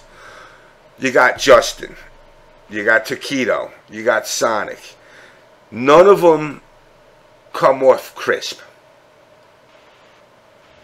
Like when I say crisp, I mean like looking at the New York Yankees playing baseball versus, the fucking San Diego Padres, who got a bunch of fucking tobacco spitting toothless fucking ball players. The Yankees are pristine, no beards, you got to look the role. You need to be a Yankee, you need to become a Yankee. And the way Equinox presents itself, it's a pride thing about how they go out as a team. I never saw that from Echo Fox. Did you? No. Yeah, you got an Echo Fox jersey. Look, Sonic, I have no issues with Sonic, but you got a guy that's coming out wearing a fucking a fur cap, which is kind of a good selling point if you were selling them. Justin's doing 5 different things at once. Nobody's streaming. Nobody's branding themselves. They're all taking a ride, but nobody's pulling their own weight. Punk. Punk is another one. Punk had ramen noodles in his hair. I don't know what the hell he was going on with that shit. And it's like, what? I don't know. He decided to frost his hair, and it looked like he had ramen noodles on the top. But they just didn't feel like a presentable team. Like even like Rick Fox. When I think of the Lakers of Rick Fox days, they look crisp. they looked like, wow, you know, these motherfuckers look like they got their shit together. He had to have looked at that and be like, you know, because I know there's been times where he's talked in videos about health with guys and staying healthy. And I'm sorry, I love you, Justin, you know, and he's gotten better. But, you know, Justin, you're getting married, Justin. You got to kind of get your shit going. Live longer than me. Get yourself healthy. Get yourself down in a good weight. You know, your girl loves you one way or the other, but I guarantee you she'll love you a little bit more if she likes waking up next to you versus going, oh man, look at this slob. You know, and Echo Fox didn't have that pride with their players. That's what I saw. Now I could be wrong, but you know, EG was the same way. They didn't really pride in their players. But Equinox does. Like I said, when I seen them at an event, there was nobody that was walking around with their shirt in their hand.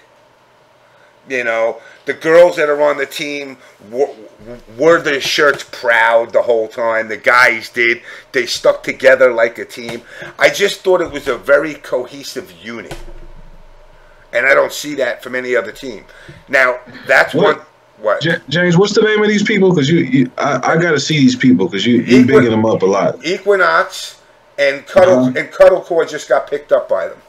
Did she? Okay. Yeah. Let me see. Janelle Carter. They're just a crisp-looking team, man. You check them out, you'd be like, wow, you know what? And I like their jerseys. Y'all know who discovered Cuddlecore, right? I mean, yes, we do. Y'all know who. You know, I recognize talent. You know, I bring them out. You know. She's definitely good. She's definitely good. Yeah, she is. I was the first guy. I'm the guy in the FGC that remember that all the women said I was a misogynist and I hate female gamers, and I was the only one that was actually giving them shots and shit. You know what I'm saying? I'm the only one that was actually paying attention to them. Adonis and James, I have an issue. I actually got to go right now. All right. But thanks for having me on. Yo, Adonis, stay up. It was good knowing, talking to you again. And shout outs to the OBS community and all that stuff. But I got an issue over here. I got to actually do what you got to do, man. Thanks for joining. We'll talk for us. Thanks, man. Later. Later. Yeah. I gotta see this Equinox gaming team that you're talking about, man. Because they got like a website or Twitter? Actually, if you go to, let me. Because I'm on her Facebook page. All right, if you go to her, let me put her in. Hold on a second. She has a video that I believe go on her replies.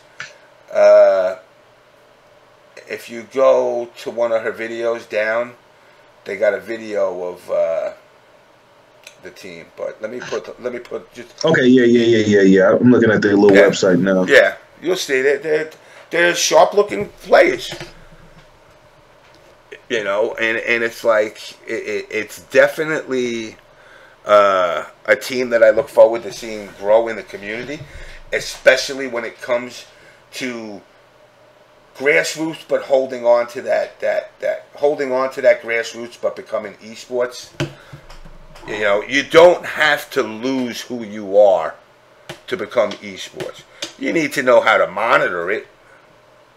You know, and like, you know, Chris was saying earlier, you know, you do, if you want it to grow, you know, you need to know what makes certain people tick, you know, right. and what ticks them off.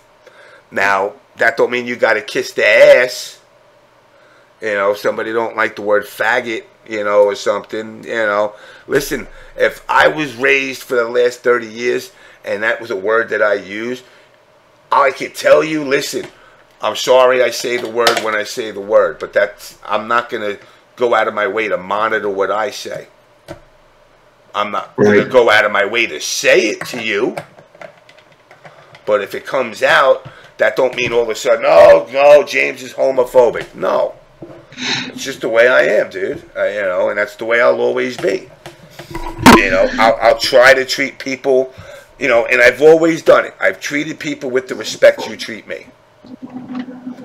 But if you disrespect me, I will treat you with the tenfold, 100-fold the disrespect that you treat me with. I'm over here talking to my man Tasty Steve on Facebook. I've seen this dude in years. I told him I'm coming out. If anybody from the OBS, I'm coming out to LA next weekend. Are you? Yeah. I'll be out in LA next weekend and shit. So, if anybody up in LA, hit them up. Yeah, you gotta get that Twitter up there though. It's easy to hit people up on Twitter. I gotta get back into the social media shit. Yeah, I don't know. When you sent me the friend request, I'm like, who the fuck is this? What the hell is his new name and shit? I'm like, I'm thinking it's a clone. Somebody fucking saying they're you. If y'all want to add me on Facebook, my name on there is Edo Tensei Adonis.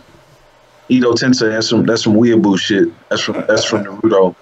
Basically meaning that somebody brought me back to life. Is that what it is? That mean I'm a fucking zombie back from the dead, and I'm here not on my own accord. I mean, I'm here because somebody brought me back. But I'll be in fucking LA next weekend. I'm going to Universal Studio. Probably going to go up to Super Arcade on Friday night. That's what Tasty Steve just said that they'd be playing that on Friday. So I'm gonna go up there and put a little bit of SmackDown in or some Tekken 7. Yeah, just a little bit. I'm like I said, I'm waiting for Negan. That's all I want. I want my Negan. I could drop my fucking Negan King, and I'm golden. I just like finding the motherfucker. I love making people complain. I love it. I love it. Now, that's not me sitting here putting myself on a fucking Evo fucking stand saying I'm the top dog. I'm just telling motherfuckers now, you lose to me, you lost to somebody older than your father, you suck. Hey man, I'm kind of in the same boat, man. I haven't really played anything since I left F3, which was literally 3 years ago, and that was actually the last time I really competed is when I went to SCR. October 9th, 2015. Okay. And that's when I left F3. So I haven't really played anything since back then. So I'm kind of just really getting back into games. I really didn't have no intention of competing again, but I might go enter the tournament as Super Arcade just for the fuck of it. You know what? I do sometimes. I mean, I'll enter shit and not even show up if I get in a bad mood or if I get drunk. But listen, I'm not there to win it. I've accepted my level, my standard of what I can achieve. Like I said, I'm more happy with wrecking other people's dreams. Yeah. Beating a guy that has aspirations. I mean, I won't mention names of motherfuckers, but man, I'd be playing people and I'd be making them do that. This noise on the stick. Clicking the buttons and shit because they're all salty, not going, man, I'm losing to some bullshit. Yeah, but you lost to that same bullshit 5 times. Fuck, I almost forgot, man. I got these dudes out in fucking LA making me a mod stick. I'm supposed to pick it up next week. I got a lot of shit I'm doing in Cali, man. I want to move to Cali. Yeah, actually. Yeah. If that was actually what I was going to do 3 years ago. I was actually going to fucking move out there. But life happened. Yeah. But if I had my way though, I would probably go out there. Yeah, I'm not leaving New York. I'm content. I can't. I've left. I've gone there. I stayed there, but I can't do the West Coast. I would wind up getting into a fight every day in the FGC. I don't want that. At the end of the day, all the shit talk and everything. Listen, I don't wake up every day and say, who can I get into a fight with? Right. What's up, Virgo? But, I mean, at the end of the day, it's 1:30. And it is, man. What time you going to be at work? I got to get up at 4. Oh, shit, man. My bad, man. I only work 4 days a week. I work a 10-4, so I'm off Friday, Saturday, Sunday. So it's like my Friday night right now. So yeah, no, my Friday night don't start until Sunday night. Yeah. Actually, Saturday into Sunday. Friday I work late. It all depends because I'm working at Madison Square Garden, so it's like, you know, it's been fucking concerts, basketball, hockey, concerts, basketball, hockey, Comic-Con, basketball, hockey. So I haven't had days off in a while. Plus I'm doing a big fucking Wi-Fi upgrade for the whole arena. So I only get off between Saturday and Sunday. According to Gutex, the future of the FGC is in Vegas and gambling. Yeah, okay. Fucking Gutex. He's out of his mind. Yeah, but that's only if you can tell people that they're not throwing matches. Exactly, and let me tell you something. Uncle Vinny ain't gonna be too fond to find out fucking Justin Wong threw a fucking match just to cover somebody else's spread. Right. I mean, we are already known for collusion. Right. Because it's easily done in fighting games. Oh yeah. Easy to take a dive. Yeah. Yeah, but either way, let me let you go. Let me go. Fucking glad you're fucking back. Let's fucking shoot the shit tomorrow. Let's fucking definitely talk. Yeah, I'm about to create a Twitter right now. They fucking with me. They want my phone number. I'm not giving them my phone number, so. Yeah, no, you can do it without the phone number though. Yeah, I tried doing it without the phone number. I'm gonna create it. It's gonna be BAJ313. It's my initials. Since somebody already took ATG313. Some fucking Japanese person. I don't know who the fuck they are. But yeah, man. But it was good to be back, man. I haven't been on in a while. Daisha? Haven't been on in a while, man. But R.I.P. Echo Fox. R.I.P. You know, y'all had a nice run while you were here.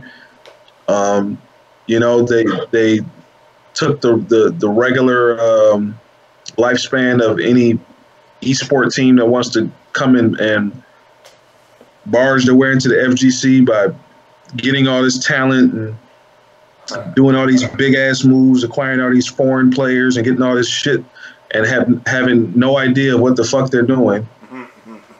You know, oversaturating the fucking market, getting all these top players from every single fucking place every top player in every single game, oversaturating the whole fucking market, and then finding out that the shit isn't gonna make any money. Like, we all fucking knew that.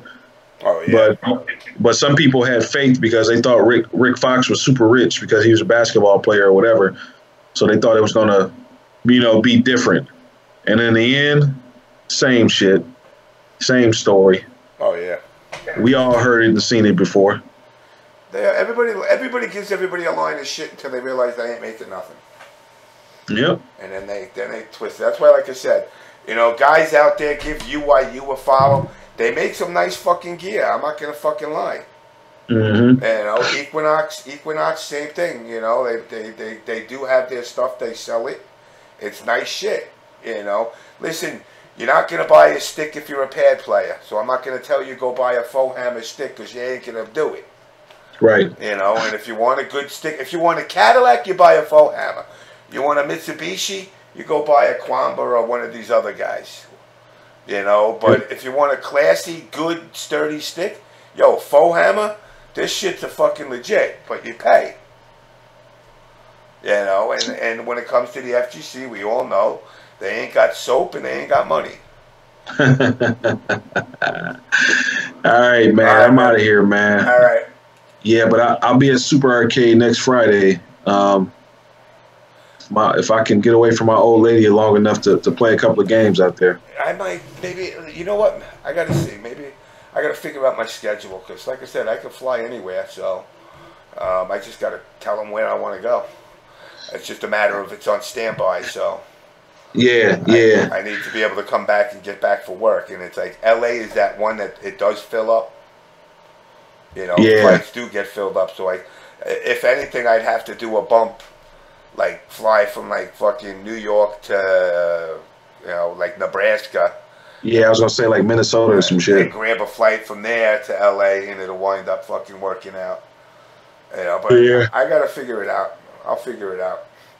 All right, well, let me know, man. I'll be there, man, talking shit on stream. I figure that. I'll try to put my OBS shirt on. Yeah, I gotta start making some. I really want UIU to design me something. That's what I want. Shit, I'll even let them keep the profit. I don't want the money. I just want the shirt. All the profits go to you, UIU. You make a shirt that represents OBS, and you can keep all the profit. I don't need a dime from it, but I just need the shirt to sell. My goal is for the people that hate me to have to look at me, right? Even when I'm not there, right? So anyway, I'll hit you up. My ass has got to get some sleep. Oh, all right, stream. All right, everybody. All right, James, man. Hit me up. All right, for sure, man. All right. Yeah, peace. Later. All right. So anyway, guys, you know, my fat ass. Thank God I fucking got that fucking working. Sorry about the whole fucking delay on the whatchamacallit, the Skype. Let's turn Skype off. You know, but yeah, guys, again, you know, I see guys breaking people's balls on the Echo Fox guys, and I don't know what's going on. Something's going on. A lot of shuffling going on with them. Keep an eye on them. Give UIU people a follow. UIU Jinhee, UIU Drew, UIU Gaming. Give them all a follow. The Equinox people, Equinox Gaming. Follow them. Follow Cuddlecore. Follow Adonis. The time for this social justice movement is over. You know, people want to make the community about these injustices when, listen, everybody just wants to play games. Everybody gets along. This myth that, you know, all these people like Adonis or Chris are toxic, it's a crock of shit. It's a way to keep people separate because one don't agree with the other's view. But anyway, guys, peace out. Thanks a lot, Redline. Thanks a lot, Adonis. Thanks a lot joining us, Triforce and Chris. And I'll talk to you guys later. But my ass is beat, so peace.